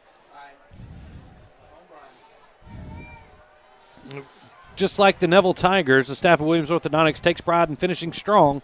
Williams Orthodontics, where winning smiles are what drive us. Their kickoff is taken by the upback. That's Tamarian Wade. He's going to fight his way forward out to the 33-yard line, and the Tigers will take over 1st and 10 from there. As we open up the second half, Tigers leading Franklin Parish 30-7, in case you forgot. Yep. you could forget after that long halftime performance that we had. I know Principal McCarty and Coach Jeff Tannehill are glad that this is over with. There was a lot of things that were extracurricular going on with senior night, the presentation by the mayor, and then all of the halftime festivities. So now that we're back to playing football, the Tigers are going to take over here. Looks like on about the 20, what is that? No, 36-yard line. Yeah, 33. 33-yard line. There you go. All right. 3 wide receivers. That's Vaughn. And it doesn't really matter as they hand the ball off to Frank Mansfield. And he's going to gain about 5 yards on first down. 2nd down and 5 upcoming. But you got Vaughn, Gibson, and Hanlon split out far wide to the right side. Mansfield in the backfield. Anzalone turns. Hands it again to Mansfield. He's got some running room. He's around the 40. Got one man to beat, and he can't quite get past him. Touchdown save and tackle. That's number 3, Marshawn Whitley, one of their athletes down there. But a nice run from Mansfield as he gets down to the 25-yard line. Yep. Nice blocking there by the left side of the Tiger offensive line. Yeah, Hurd basically took his guy out of the whole screen. So good job by the offensive line. Turn around. They hand this one. That's a new running back. That's the freshman, Jakeem Reitzel, with a nice run for another first down for the Tigers. All the first downs brought to you by Sonic on North 18th Street. They switch out a few players. Yeah, I know this coaching staff is expecting big things out of Reitzel. You hear his name being brought up. They're bringing him along, and going to be a good player. There's a handoff. Frank Mansfield makes a cut. He's going to be into the end zone for 6. There's a flag. Comes in late. I don't know what that's going to entail. We'll have to check it out on the replay. But Mansfield with his 2nd touchdown of the night here. We watch it here on the Parker Alexander replay. A nice cut as he cuts behind big. I think is that Jaden? Jaden Owens there, and a nice pancake block there by one of those interior linemen, I believe. That was Taylor Quinn, the center. Yeah, it's got a face mask against Franklin Parish, and they're doing it on the kickoff. Yeah, do it on the kickoff. All right, let's check in with our sideline reporter, Jason Ewing. Let you know that the only injury coming out of the half, Jacob Robinson twisted his ankle, kind of re-aggravated that sprain. So I got you. He might be a little limited in the second half. Thank you, Jason. There's the kick. Bounces off the scoreboard, and the Tigers tack on 7 more. It's 37-7 with 10:47 to go in the third. We'll be back after this 30-second break. Call David's Mobile Detail and Power Wash for all your detailing and power washing needs and soft washing capabilities too. They detail cars, trucks, ATVs, UTVs, boats, and even planes. They offer commercial and residential hot water power washing on nearly all surfaces including concrete, wood, and stucco. Give them a call 547-3233 or visit them online at davidsmobiledetail.com or stop by 2501 Washington Street in Monroe. David's Mobile Detail and Wash, proud supporter of Neville Tiger football.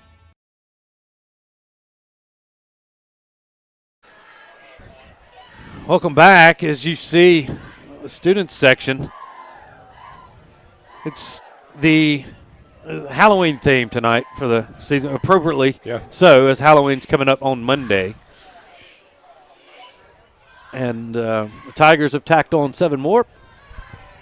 Frank Mansfield getting his 2nd touchdown of the night, and it's 37-7 Tigers here as once again Chandler Pettis tees it up here on senior night at Bill Ruple Stadium.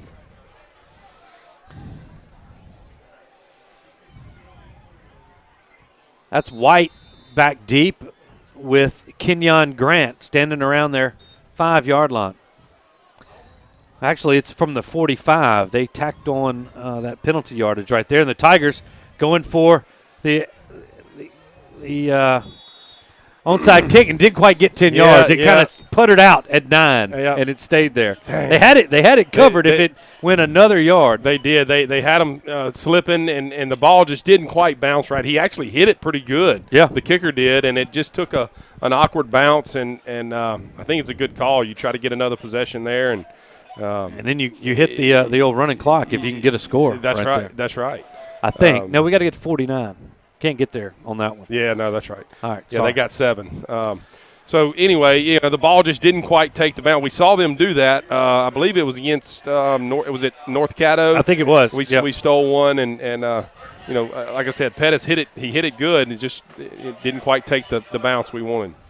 All right, 1st and 10 after the onside kick didn't go the Tigers' way.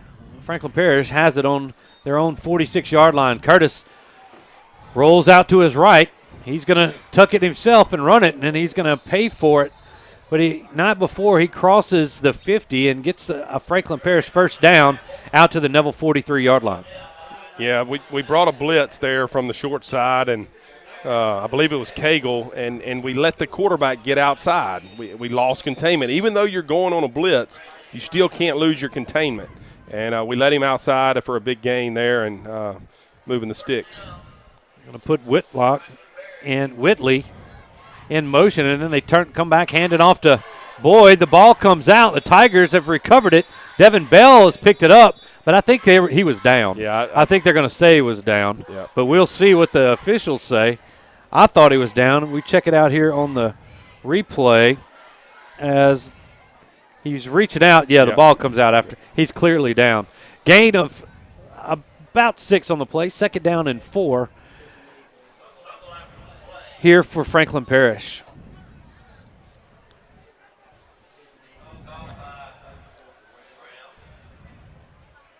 All right, here's Curtis. Drops him back, looking to throw. Pressure comes from up the middle. The backside's got him. That's Fobbs White coming in there, and Curtis couldn't escape him that time. Loss of 6 on the play, all the way back to the 43. It'll be 3rd down and 10. Yeah, big play there by Fobbs White. That was a hustle play. He beat the end and chased the quarterback down there from behind, and it's going to bring up 3rd and 10 rather than 3rd and medium, 3rd and short. So that's a big sack there on 2nd down for Fobbs in this Neville defense. Franklin Parish trying all they can to get some extra help there in the backfield. And they're going to hand this off to Boyd on the sweep, and that's Fobbs again making containment. Boyd was trying to cut inside of him, and he reached out and grabbed him by the jersey. Yeah, Fobbs did a good job of keeping his containment and trying to force it inside. The Neville pursuit was there, and Fobbs was able to actually make the tackle there for another big loss. And looks like they're going to come off the field. Franklin Parish is going to punt this ball away. Loses some more yardage, about 7. Nose of the football is back to the 50. And Franklin Parish just really has no choice but to punt it. Yeah. They've had some good chunk plays here, but the percentages aren't in their favor here. And they're trailing by 30. And they send Garrett Hunt back to punt from his own 35-yard line. Gets this one away. Decent punt. It's going to bounce around the Tiger 23-yard line. Take a nice Franklin Parish roll, and it's going to be downed at the 11. Well, the Tiger offense takes over once again. And we saw this as in Tioga. The first 2 games, we got to that running clock pretty quick. But now the Tiger staying out there, and they really do. They're off next week. They have a very good chance of being off in the first round of the playoffs. Yeah, they need to play. They need to, especially as this offense. Yeah, you got to keep in rhythm, and when you're hitting on all cylinders, you want to keep playing and keep having the success.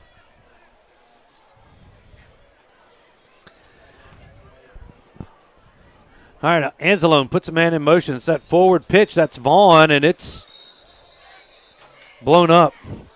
Looks like they've seen that one before. Number 7, Kendrick Thomas, sniffed that play out. Yeah, defensive end did a good job. That play's on tape, obviously, and they've got him coached up.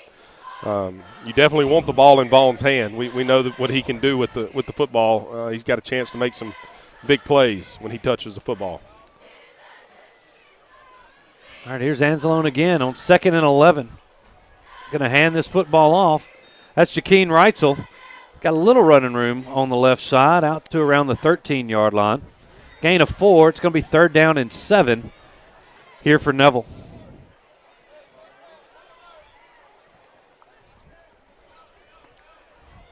As they slip Shelby off the field and add another wide receiver with Tamarian Wade. So you've got Vaughn and Hanlon to the near side, Wade and Gibson to the far side. That's Reitzel, the back, next to Brooks Anzalone. They motion Vaughn to the far side. Anzalone back to pass.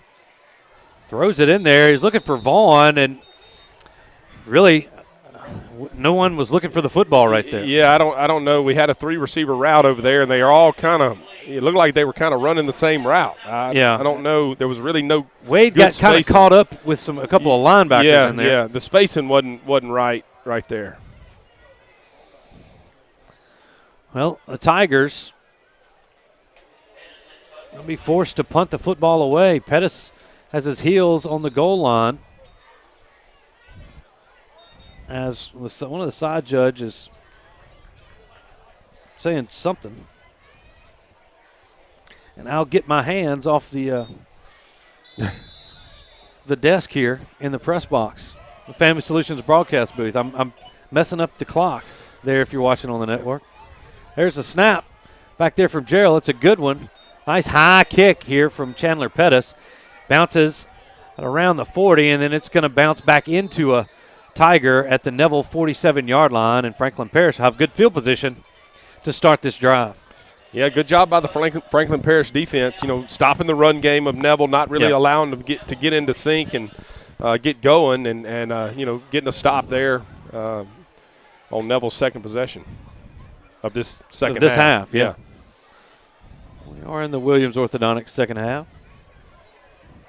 Appreciate Dr. Kevin Williams and his staff for their support of Neville Tiger football. Switch out the footballs.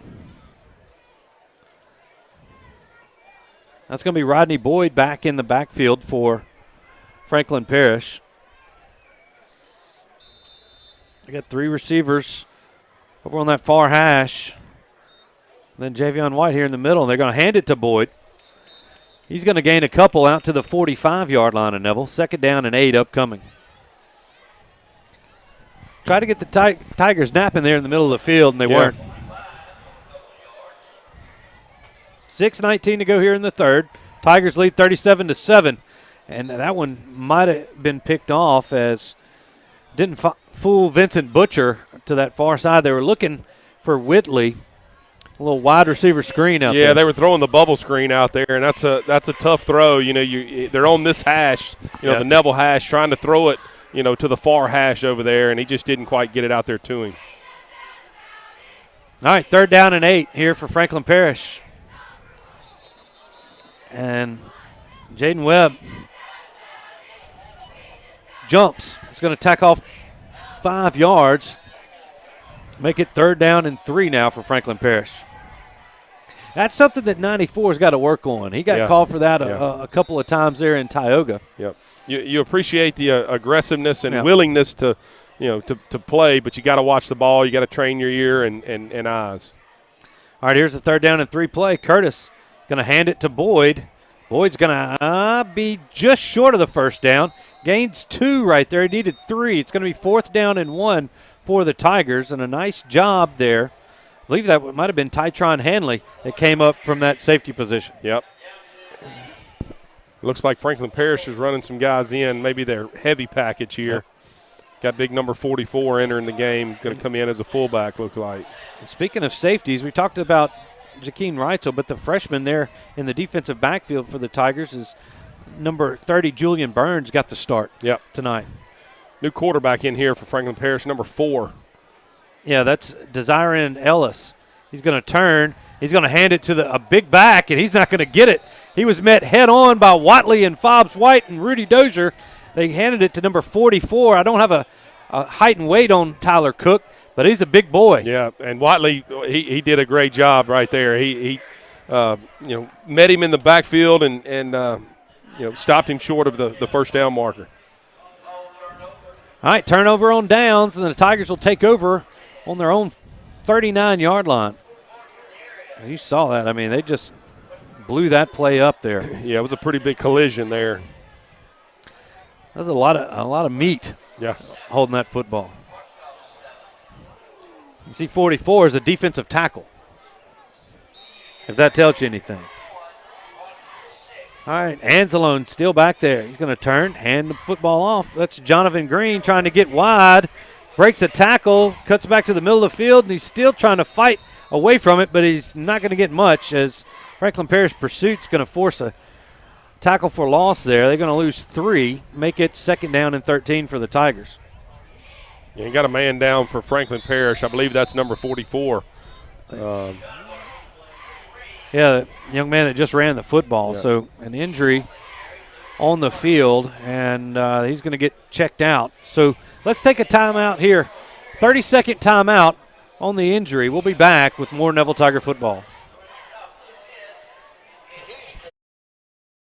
Being a strong team means accomplishing great things by working together. Being a Neville Tiger means striving for excellence in all things. Origin Bank and Neville High School share a long history of making a difference in our community. Together with the Food Bank of Northeast Louisiana, we're able to provide meals to children, families, and seniors facing hunger in Northeast Louisiana. Origin Bank and Neville Tiger football, always a winning combination. Origin Bank, member FDIC. Everybody, welcome back to the Family Solutions broadcast booth, and I think Jason Ewing's caught up with our band director, Marie Looney, after that nice performance. Jason, take it away.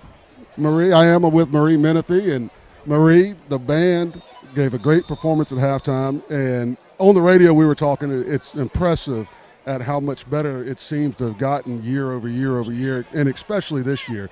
Is there something you can talk about the band, kind of what y'all are doing? And well, it's my 5th year here. I was really excited to see growth when I first started.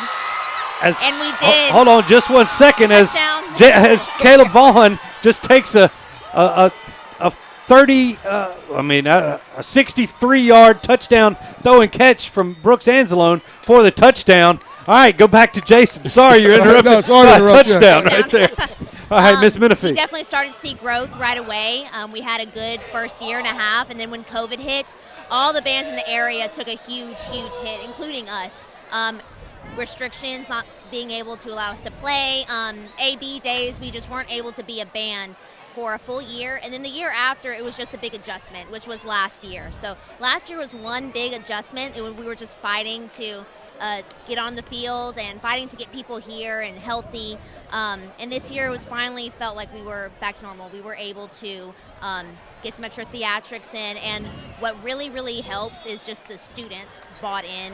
The leaders were ready to go. They were excited from band camp all the way through the end of the season, and they were very, very successful because of that. So, if somebody wants to support the band or get in touch with y'all, how can they go about doing that?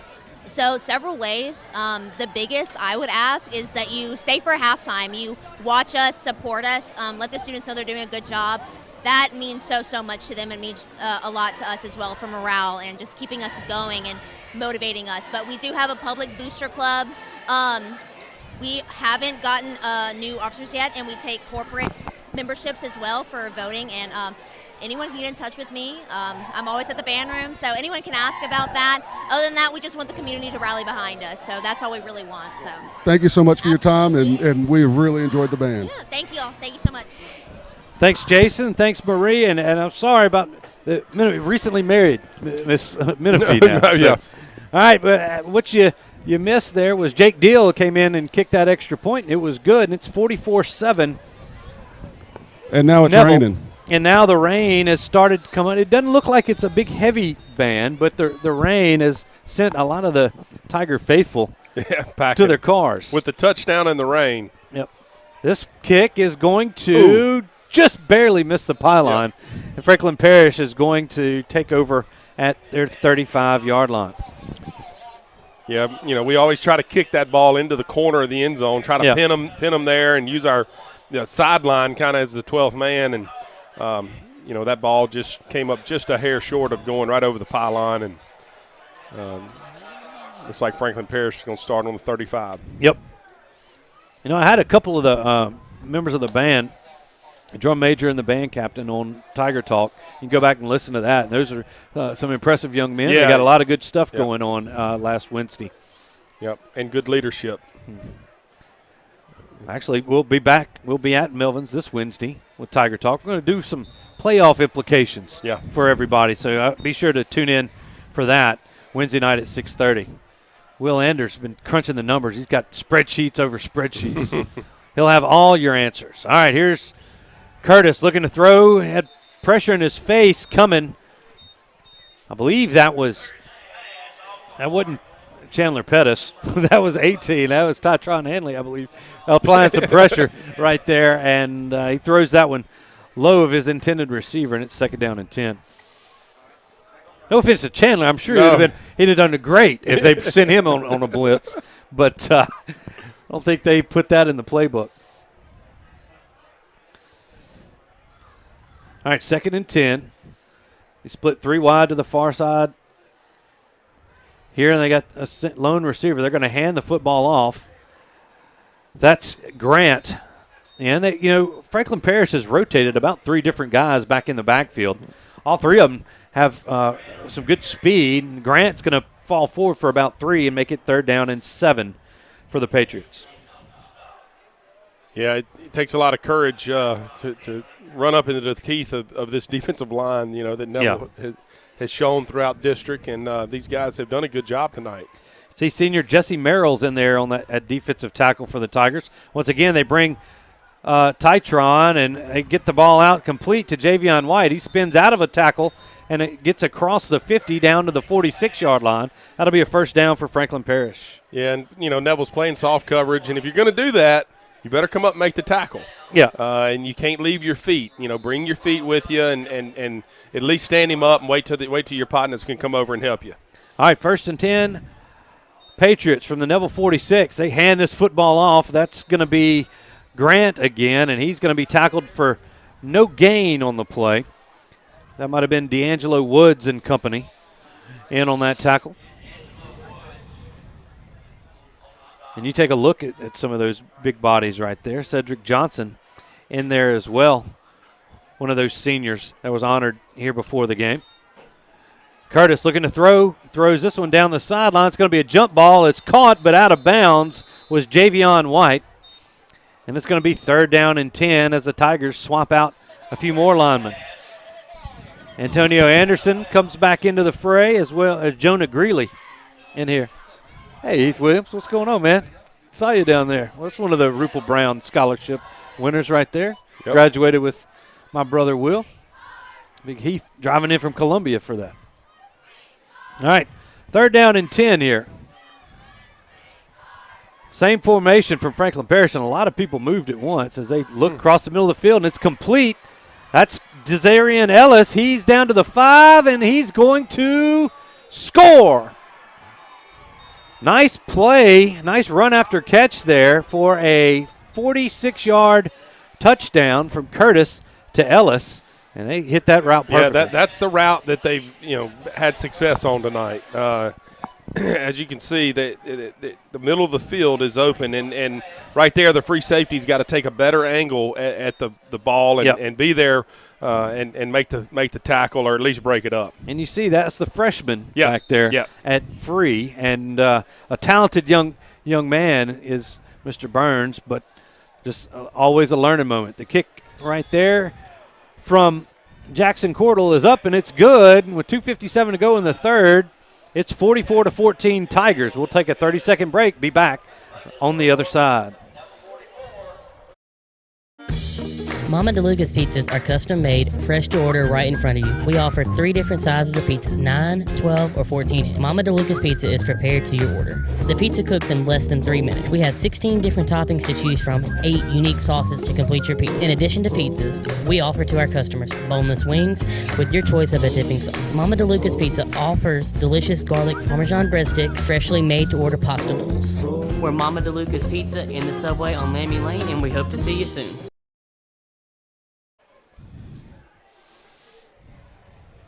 So we're back here in the Family Solutions broadcast booth. Stewart Shelby, Robert Lane, Jason Ewing on the call here from Bill Ruple Stadium. And, Robert, we were talking there on the break about that route. You've seen some success from that route. Tell us why. Yeah, they're playing cover 3, and the outside receiver is running a go route, and the inside guy's running over the middle, and they got a bubble screen. It's running Rudy out of there, the linebacker. He's covering he's the flat defender, and the free safety is there. He's got to come up and make the tackle on the guy that's coming into his zone across the middle. You've got to read that, and his eyes are probably – he's a freshman. It's moving fast, and his eyes are everywhere, and he just overran the route there. And when you do that, he's the middle of the field, you know, and that's what's happened tonight. All right, different kicker here. It's Carl Williams, the sophomore. As we see, it looks like it's going to be an onside kick, and that was a swift one, and that's covered up nicely.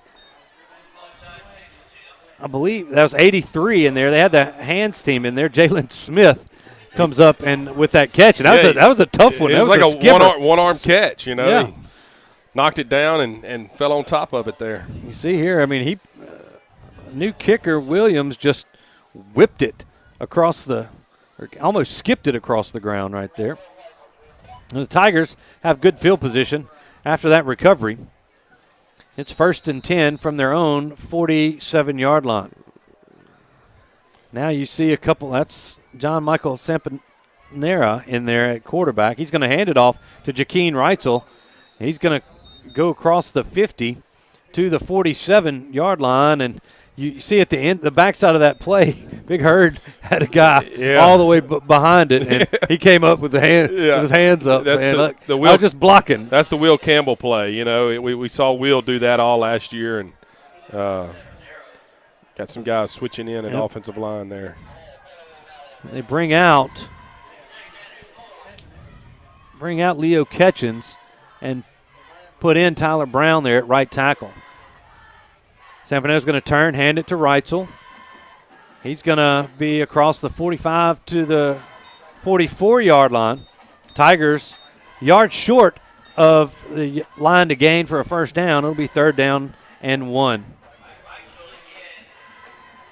Yeah, 157 and counting here in the third quarter, and Neville's driving. You'd like to see them, put points up right here, 3rd and short here. You got 2 sophomores on the right side of that line, and Braden Blade and Davis Brown. Sampanera is going to call his own number. He's got a big hole. He's going to have the Sonic drive in first down as he gets it out to the 38-yard line. A flag comes in late to that play. And I don't know, I didn't see what happened there on that flag.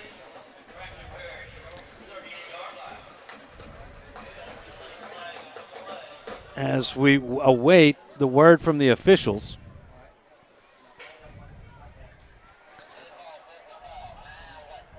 Personal foul against Franklin Parish.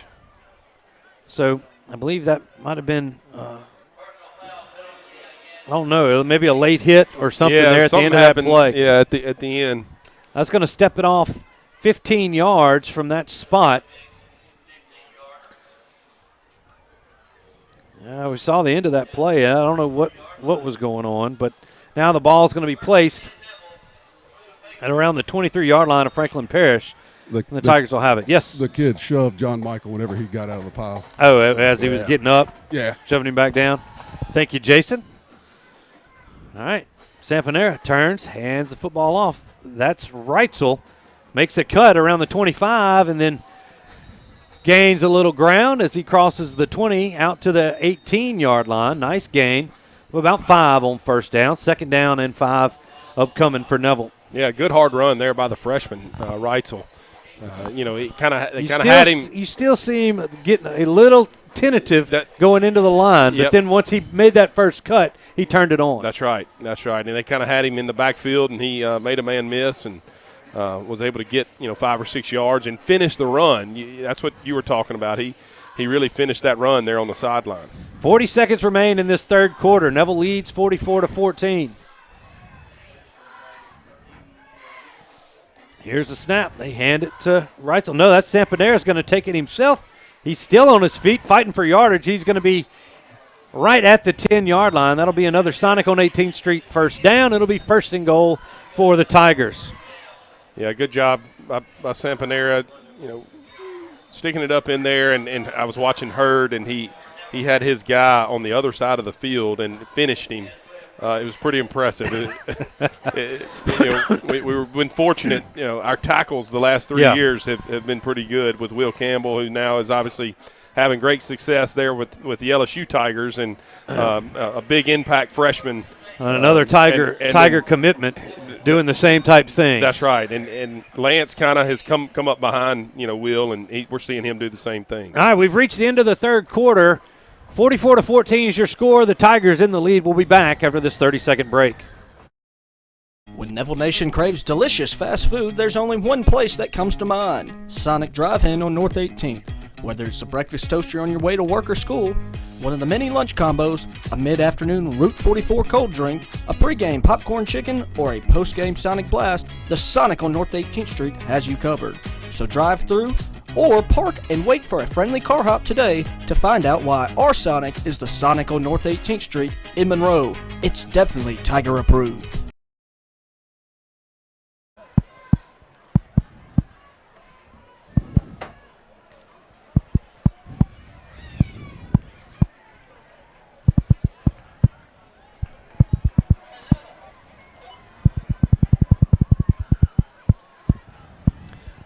All right, everybody, welcome back as the Tigers have it first and goal from the 10 here. Sampanera's looking to throw. He throws in the corner of the end zone. That's Hanlon. He's got it. Touchdown, Tigers from 10 yards out. A nice throw and even a better catch, over-the-shoulder catch from Bradley Hanlon. Yeah, good job by Hanlon and creating the separation and a great throw there by Sampanera, putting it where it needed to be and throwing the touchdown there to go make it 50-14 here. Tigers awaiting the extra point.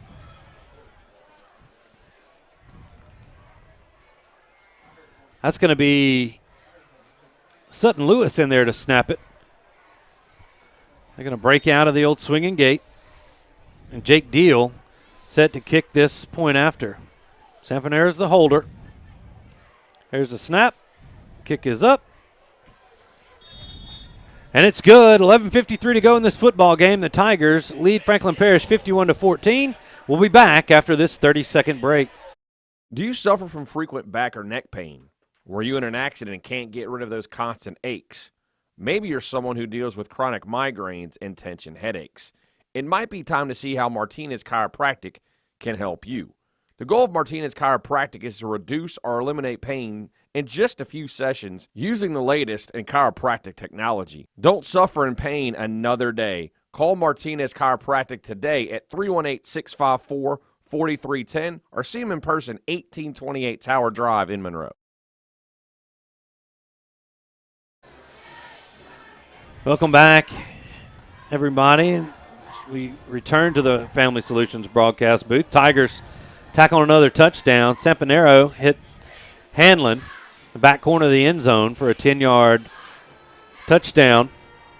And the Tigers lead 51-14. And, Robert, as we look forward into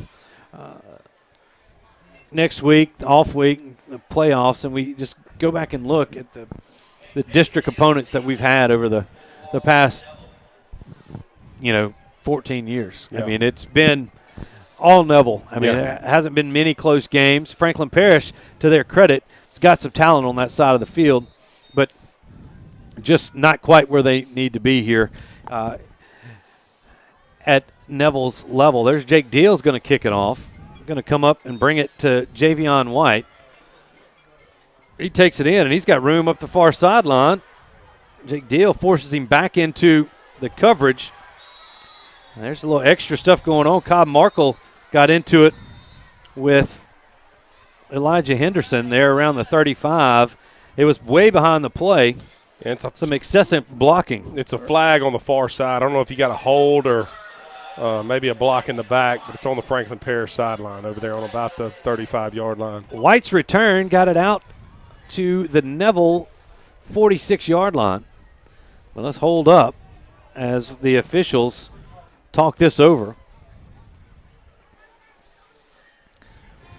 there was some extracurricular activity going on, and I didn't see what was going on, as I just saw the end of it.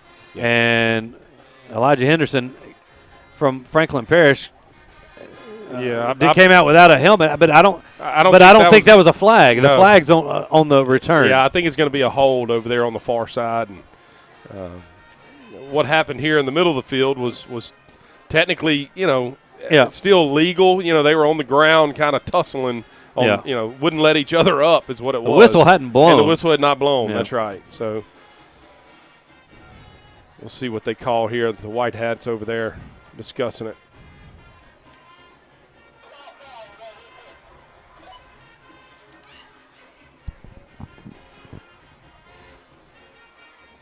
And it is a hold, Robert. So negates the – now we have a personal foul face mask. So they did have an extra flag, and that might have been him grabbing the face mask right there. So I think we're going to just kick this one over. Yeah, redo. After all that. All that, just redo it. So the kicking team will get back out there.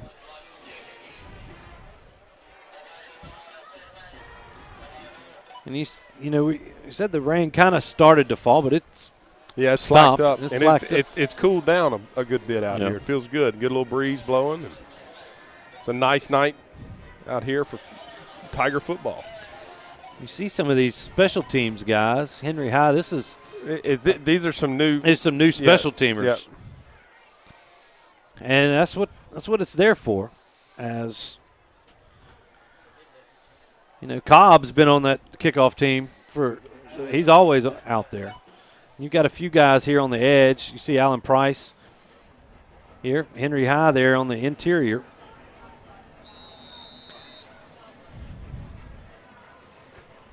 All right, here's Jake Deal. It's his leg into it. This one is going to drive White back to around the 6. He's comes up the near sideline this time, and he's going to be wrestled down around the 37. So a little bit different result on this side of the field, as White will give Franklin Parish the football and around their own 37-yard line. Yep. That's 51-14. Yeah, it's kind of. It's been some lopsided games in the last 4 weeks. Yeah, and you hate that, and we're gonna obviously make the playoffs and be district champs. But I don't know. You talked about it. It's unbelievable how lopsided it has been, this whole district deal, and that's why they've kind of done the reclassification. I think it will benefit Neville going forward.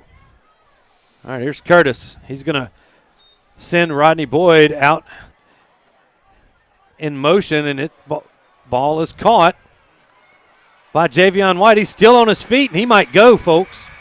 He's at the 10-5 touchdown. He's spun out of a couple of tackles there in the backfield. And Javion White hits it for 63 yards. Yeah, good job by the quarterback staying in there and making the throw. See on the replay. He takes a hit right there, and then missed tackle. And off to the races he goes. Yeah, that just comes down to being outmanned, missing those tackles. I believe we have some, those are not the that's the second teamers, young guys. In there. Yeah, but good reps for them and gives them something to build off of. 51-20 now as we await the extra point try, and the big number 44 is back in there. It looks like they're going to try to go for 2 here. It's that same type of formation they tried on 4th down. This time, Desarian Ellis is going to run to the left side, and he's going to be in for the 2-point conversion. And it's 51-22 Tigers with 11:14 to go here in this football game. We're going to take a 30-second break. We'll be back with more Neville Tiger football here on the network and Sunday 98.3. If you've been injured in an accident, you could be compensated in several different areas. You may have personal physical injuries. You may have financial injuries. You may have lost wages. These are all things that we can put our experience to work for to help you here at Parker Alexander. Whether you're dining in or grabbing to go, at Nukes, we love to share great food, to delight with new flavors, to celebrate every bite. Join us at Nukes Eatery.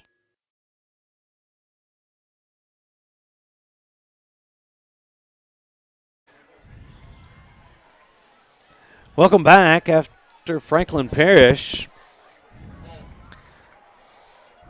tacks on 7 more on the big play there. And Javion White, when he turned on the old afterburners, he took off. Yeah, it shows what kind of athlete he is. Yeah. You know, they tried to get the ball to him some tonight, but, you know, he caught that ball and was gone. You know, yeah, he's he broke a couple of tackles player, yeah.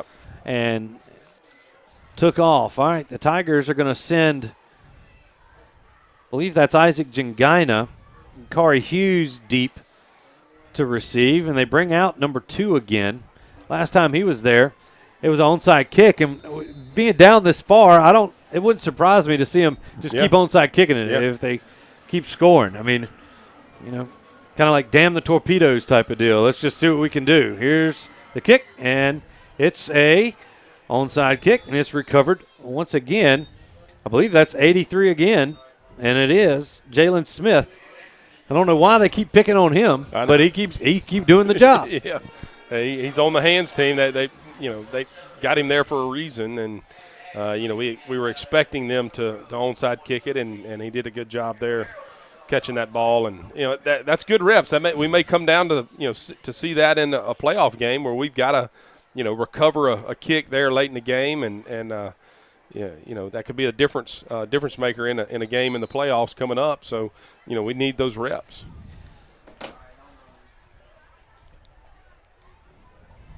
All right. And we see a couple of other players out. It's Max Southern out at center. Quick snap, quick pitch. Out to Jonathan Green, and he's not going anywhere. He's going to lose about 6.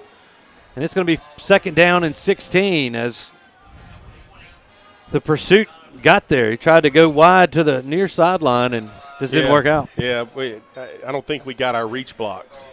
There was a pretty hot pursuit there by the Franklin Parish defense, and Green didn't have anywhere to go. All right, so we'll get some of these new faces in here. Here's a snap, hand it off. Jonathan trying to find some running room and gets it out. Nice gain, gets almost all of those yards back. Gain of 6. It's going to be 3rd down and 10 now for the Tigers. As the sidelines are ready in the old punt team here. Let's see if they'll let Sampanera let loose of it. Franklin Parish, defensive lineman, looking to, I think they were trying to hard count him there, get a quick 5 yards, but Tigers going to run a play here. Hand it off. There's Jonathan Green, and he's met in the hole for no gain. I believe that was Charles Braswell and Carl Williams on the stop for Franklin Parish. And the Tiger punt team is going to come out.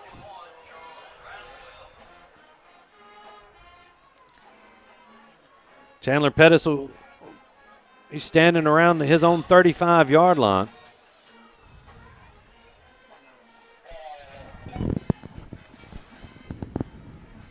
Drew Gerald in there to snap it. Snaps back.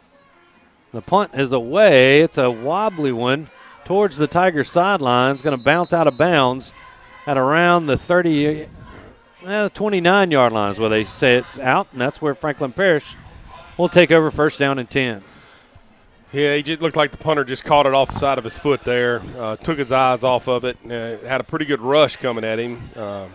Just got to trust the guys in front that are blocking and make sure you hit a good punt, and you got to keep your concentration there. Yeah, Connor Vinson checking in for Rudy Dozier there at linebacker. You see, let's see across the defensive front. Is that 39? I believe it is. That's Richard White, a sophomore. On that end, you've got 91 in there. Cedric Johnson. 95, Antonio Anderson, and 92. Jesse Merrills is your defensive front for the Tigers. There's a double pass right here as Desiree Ellis throws it up, and a nice job there, broken up nicely by Devin Bell. Yeah, unfortunately, it was not a good throw. It was underthrown, and Franklin Parish had a play right there. He was behind our defense. The underthrow allowed our guy to recover, and once he did recover, it was a good play by the Neville DB there. You can see it on the replay here. The ball, he was behind it, and the ball kind of didn't sail, it just hung up on Ellis. All right, 2nd down and 10 here for Franklin Parish.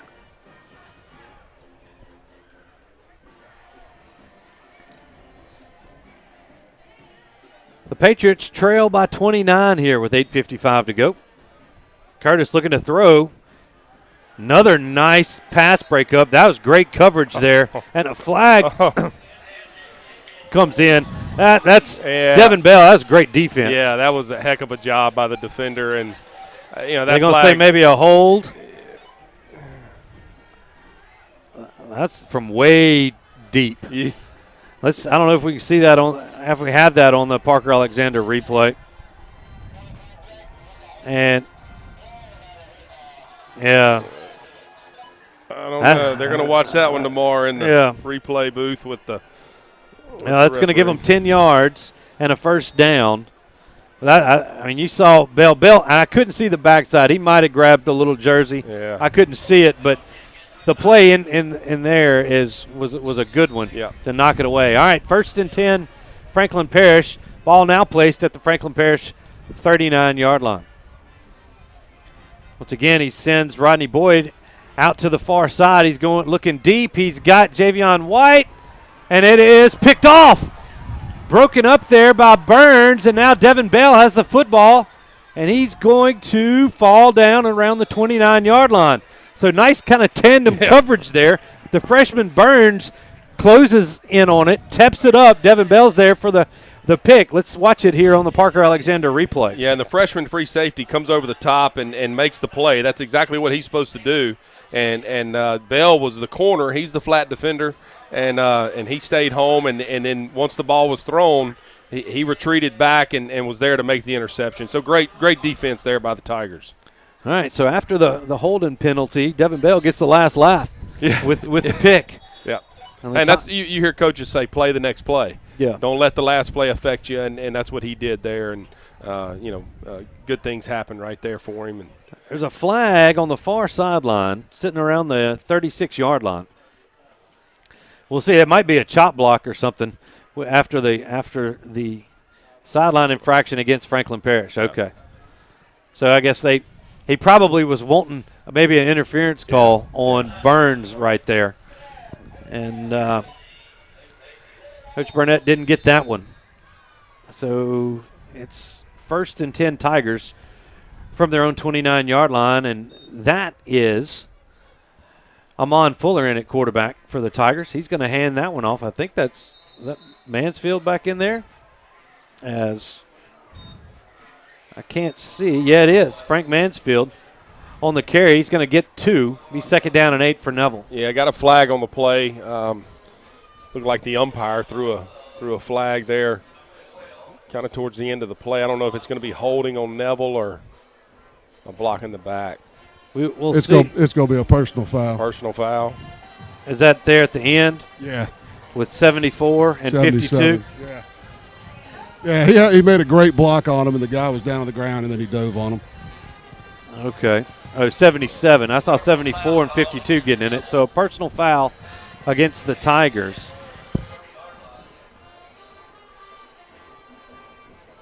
Anyway, I do see a couple of more Tigers get in there. You see number 63. That's Corbin Falk in there at right guard. All right, after they step it off 15, it's second down and 25 for Neville. Clock running with 8:15 to go in this football game. Neville leads 51-22. Mon Fuller at quarterback for the Tigers. On the turn, hand it off. That's Mansfield.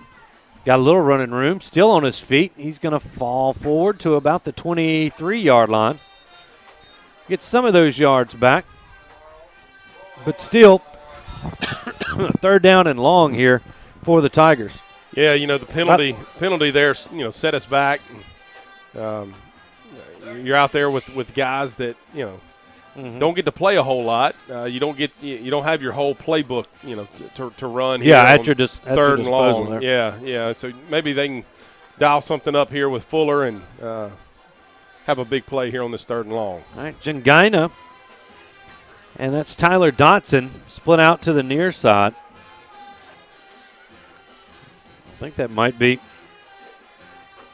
Can't see who that is on the far side. Handoff. Frank Mansfield's got running room. He's going to get across the 40, still on his feet. He's got the first down. He's going to be wrestled out of bounds on the far sideline at the Franklin Parish 47-yard line. So yeah, he did have something dialed up, Robert. Yep. He had about a 30-yard run. Yeah, Mansfield did a good job, broke a couple of tackles. And nice block there by Tyler Brown, able to spring him. And then some tough running there by Mansfield to finish that run. And it's 1st and 10 Tigers. Yeah, and Coach Tannehill, I see him talking to Mansfield. The only thing is he's got to stay in bounds. Stay in bounds. Yeah. Stay in bounds. Clock is running. Yeah, the clock is running. Okay. So, but yeah, he's explaining that to him. All right. New running back in. And from that angle, I can't tell who it is. That's Jonathan Green. He's going to take the football and be grabbed by his jersey. No gain on that play. Somehow, Leo Ketchens came up with that football. He's an offensive lineman. They were trying to strip it there, as the whistle was blowing, and I think it came out late here. You'll see number 7. Yeah, so his forward progress was stopped. Yeah. And it did come out. Yeah. Second down and 10 for Neville. As Fuller gets the play from the sideline. Let's see if they let him on throw it here.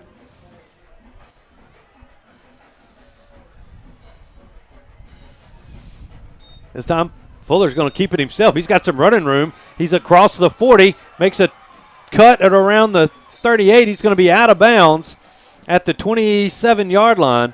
That's going to be another Sonic drive-in first down for the Tigers. Yep. See there, nice cut there as he avoided one of the D linemen, and then some nice blocking downfield there by Jangina. Was able to spring him for an extra 7 or 8 yards. Yep. Good job there. Again, though, big time run by Fuller, but slide and don't get out of bounds. Stay in bounds. Protect yourself. Don't take the hit when you don't need it. But I know he's out there. He's competing. Yeah. He wants to play, and rightfully so. All right, Green's in the backfield. That's Zealand Young out at wide receiver to the far side. Jangina to the near side. Handoff. Jonathan Green, once again, grabbed by – he must have a long shirt tail. They've grabbed it a couple of times, but some tough running at the end there for number 20 as he falls forward for about 5 yards, and it'll be second down and 5 here for Neville. Yeah, you'd like to, see at least another. I think we have a chance to get 2 first downs, actually maybe 3 here to keep this clock running with 4:28 left and counting, up 51-22 here in the fourth quarter. Take your time. Snap it with 4 or 5 seconds left, and take it on to the house with the district championship. Yep, Javari Lockhart checking in at wide receiver. Another handoff to Green, and he's hit hard there by number 52, Elijah Henderson. I think number 67, Jaheim Lundy, was in there. And one thing you will see is that these Patriot defenders are still coming at you pretty tough. Yeah, they're playing hard. Even with the score down, they're definitely playing hard, and I believe a lot of these guys are still the starters. Yeah. Jason Parker coming in at tight end. Haven't called his number yet.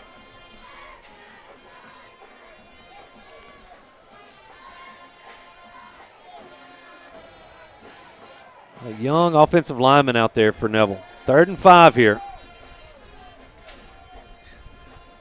Fuller's waiting. As that offensive lineman, you're waiting for this to go down. That's a long time to be in that crowd. Yeah. You got to communicate with them and say, hey, man, hold your water. All right, here's the handoff. That's Green again, and they're trying to strip it. I don't know if it came out. The referee threw his bag, and they're going to say, no, it didn't. It's going to be 4th down, 4th and 6, and the Tigers might try a field goal here as they swap out a few players, and I think they will. Jake Deal's going to come in and try this one. The ball spotted at the 27-yard line. Yeah, and he's going to place his tee at the 29. Looking at the American flag over there, it's going to be into the wind. This wind's kind of picked up here with the rain. Yeah. And, so actually the ball's at the 22, the tee's at the 29. Yeah. So this will be a 39-yard attempt for Mr. Deal. There's the snap. The kick is up. Has it got the distance? It doesn't. Got hung up in the wind. And the Patriots are going to have another defensive stop with 2:09 remaining in this football game. Tigers still lead, though, 51-22. Yep.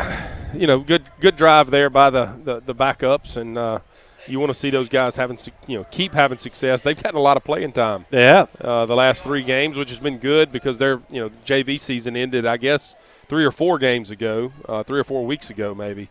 Am I correct on that? Yeah, that is. And so, a lot of guys getting to play, and that's the seeds for the future. That's right. Now, Cobb Markle in there at linebacker for the Tigers. Curtis turns, going to throw that inside little quick slant. Hit 17, Chris Addison, who made a big play earlier in this game, but just overthrows him a little bit.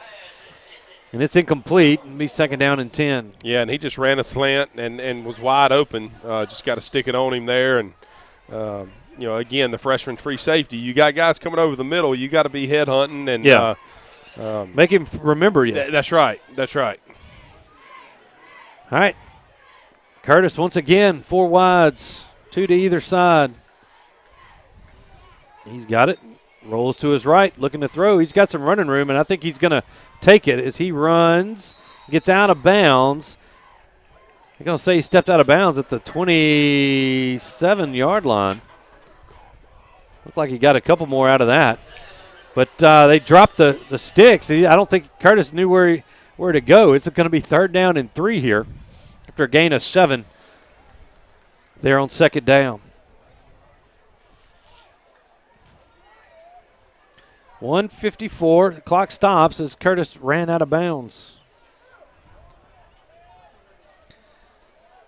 It's going to bring Whitley in motion. They're going to throw a little stop route. That's number 1. Javion White broke an initial tackle, but then is brought down after he crosses the 40 out around the 42-yard line. Be a 1st down for Franklin Parish. And as this one winds down, don't forget we've got the Martinez Chiropractic post-game report. We'll hear from Neville head football coach Jeff Tannehill, as well as check in on some stats from tonight's game and hopefully some scores from around the area.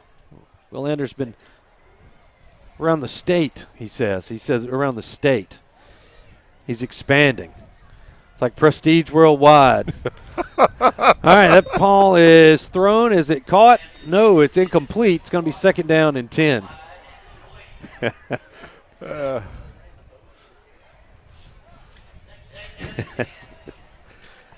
The clock stops after the incompletion. 1:15 to go. Few fans still hanging around here at Bill Ruple Stadium. As that's who's that? Boyd, who's got it. He crosses the 50. He's got another first down for Franklin Parish. A gain of about 14 yards. Ball's at the Neville 46 now. Clock now running.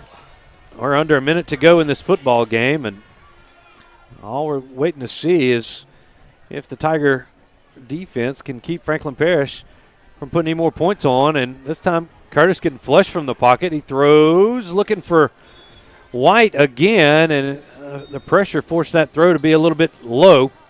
It'll be 2nd down and 10. Yeah, Neville defensive line did a good job of forcing him out of the pocket and continuing pressure and not letting him run the football there and forcing basically a throwaway there. Yep.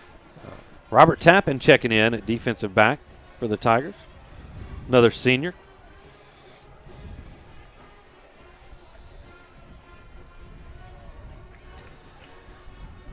All right, Bryce Curtis looking for the football. Again, drops back to pass. He's going to throw this one deep. He's looking for number 17, Chris Addison, and that's going to fall incomplete.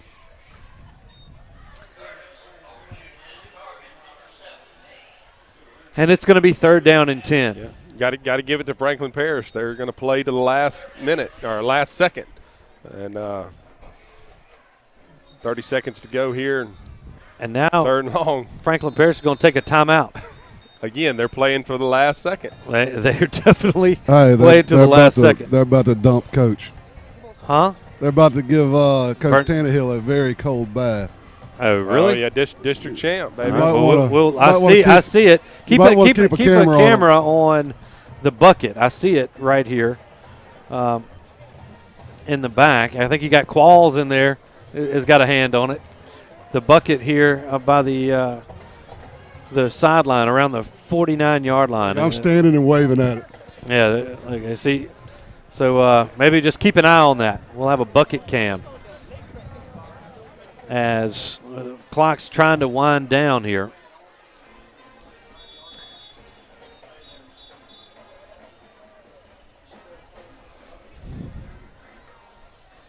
Let's see if we can see them. They're over there by the benches. See for number 8. There they are, right there. No. Yeah, there's a couple of them over there. We'll see what the players have in store. They're all huddled up trying to hide everything from them.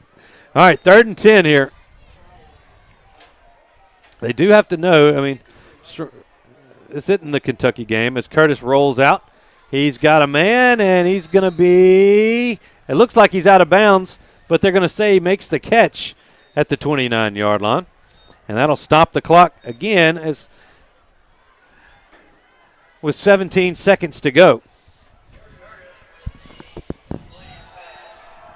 And they just got Tannehill right there as they got him. I think that was Ronald Wilhite in there on that one. And he's kind of the prankster on the offensive line. The senior guard. All right, Curtis looking to throw the throwback screen. That's going to be incomplete. Did you get some on you? I told Gibson Jason? I'd hold him up while they got him, and I didn't plan on getting me. You left your rain gear in the truck. That's what you said earlier because you didn't want to get wet, but you got wet anyway. They're about to get Collins. Oh, man. Oh, this is going to be the one to watch. Yeah. Collins still coaching here. 11 seconds to go. 2nd down and 10. And they need to get him right now. Yeah, it's going to be hopefully the Tiger defense here can hold them off. All right, there's a handoff to Boyd, and he's going to be bottled up around the 31, and Coach Burnett is going to take a timeout with 1 second to go. And they got Coach Collins, and they did. And the players are excited. They're going to say the game's not over. We're going to have to play one more down because Agent Burnett took a timeout with 1 second to go. Yeah. Well, he had it. He had it to take. You can't go home with him. Can't go home with him. That's right. So we're going to have to put a second. This will be one last play. And I play to the last whistle, but in this case, well, hey, it's been a long week for after what happened Yeah. with Franklin Parish and Carroll last week, it's been a long week, I'm sure, for all these coaches and everybody else. Well, and you know, he's the head coach. He's a new head coach at Franklin Parish. Coach Johnson they're looking at anything with ice in it. Yeah. They just got Coach Johnson as well, and hopefully nobody has to run up the near sideline because it's pretty slippery down there. A lot of ice on the ground. A lot of ice on the ground. You know, out of all, that's the first time I've seen that happen in the recent past. All right, here's the third down play, last play of the game. Curtis looking deep. He's got Javion White, and he's going to have it for a touchdown. So the last play of the game, the Patriots put up 6 more points. And they're going to lose 51-28 now. Yeah, they got to try the point after. They do got to try the point after. So, hey, but kudos to Franklin Parish. They never stopped playing, and they got another touchdown on the board. Franklin Parish is going to finish up district play next week. And he's trying to build a culture over there. You know, you play to the last second no matter what, and, you know, you got to respect that. All right, here's the 2-point conversion. Curtis in the shotgun. He's going to roll to his right. He's covered up pretty good as he comes back for the football, and it's picked off. There's a flag on the play. No. Dakota Newton with the pick. Surely they're going to pick it up. That's got to be a hold. Let's see. False, yeah. It was on. It's over. It was. They're lining up at the 50. That's going to be your final after all that. 51-28. The Tigers win themselves another district championship. And if you stick with us here, we'll have Coach Tannehill in his post-game comments as Will Anders is efforting the scores. And we do have Jay Traylor is going to have those final stats for us here in just a second. So an interesting game here, Robert, here on senior night. Yeah, big win. You know, obviously, you know, sealed the district championship and a first-round bye in the playoffs. So, you know.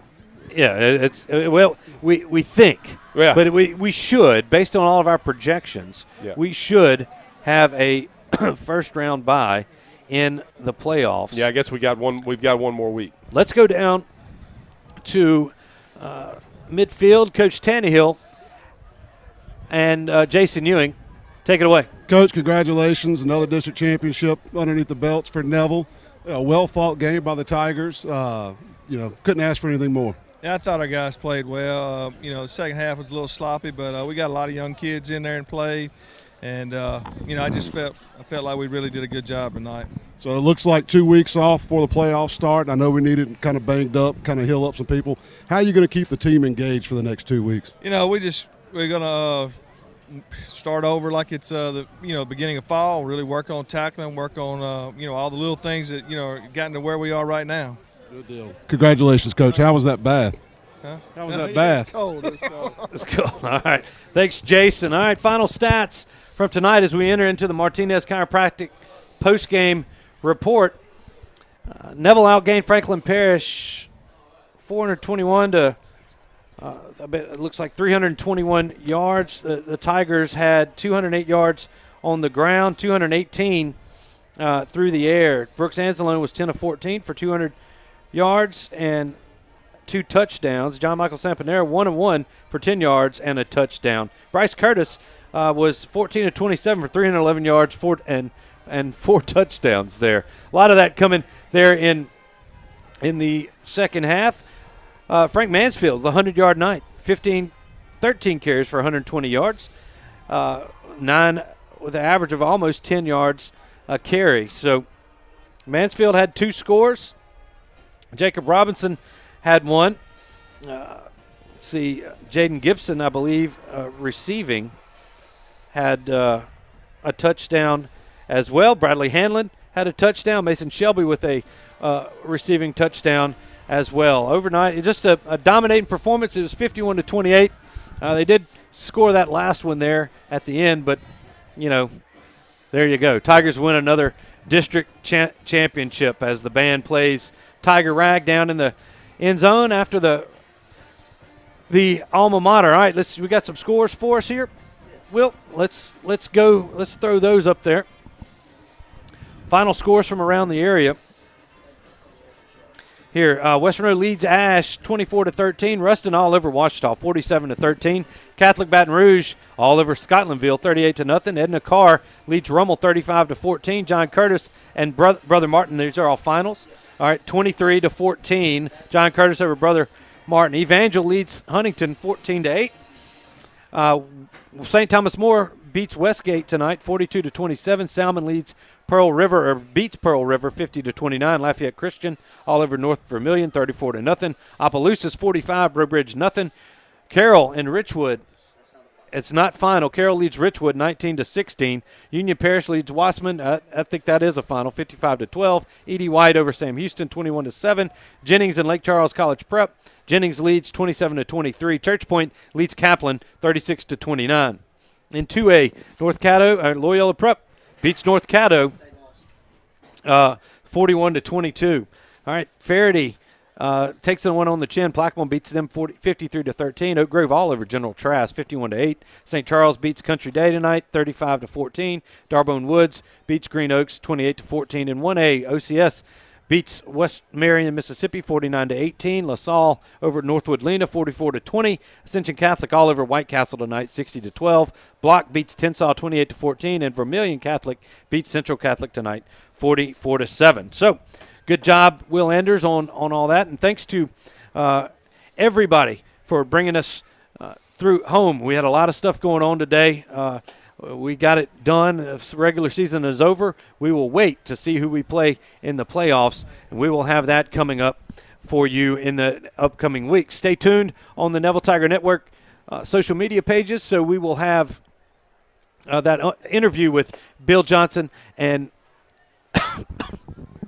Barry Rubin, and we'll have that up for you hopefully very, very soon. It's a good one. You're not going to want to miss that. We will have Tiger Talk next Wednesday night at Melvin's. We'll see you then at 6:30. And for everybody that helped put this thing together, for Jason Ewing on the sidelines, Robert Lane at color, Will Anders, I think we had Quinn and Christian on the camera tonight, Brian Birch as well, and Justin back in the Sunday 98 radio studios. Thanks to everybody for a wonderful regular season. We'll be back on the air in a couple of weeks. So I'm Stewart Shelby saying goodnight, but first, go Tigers. See you then.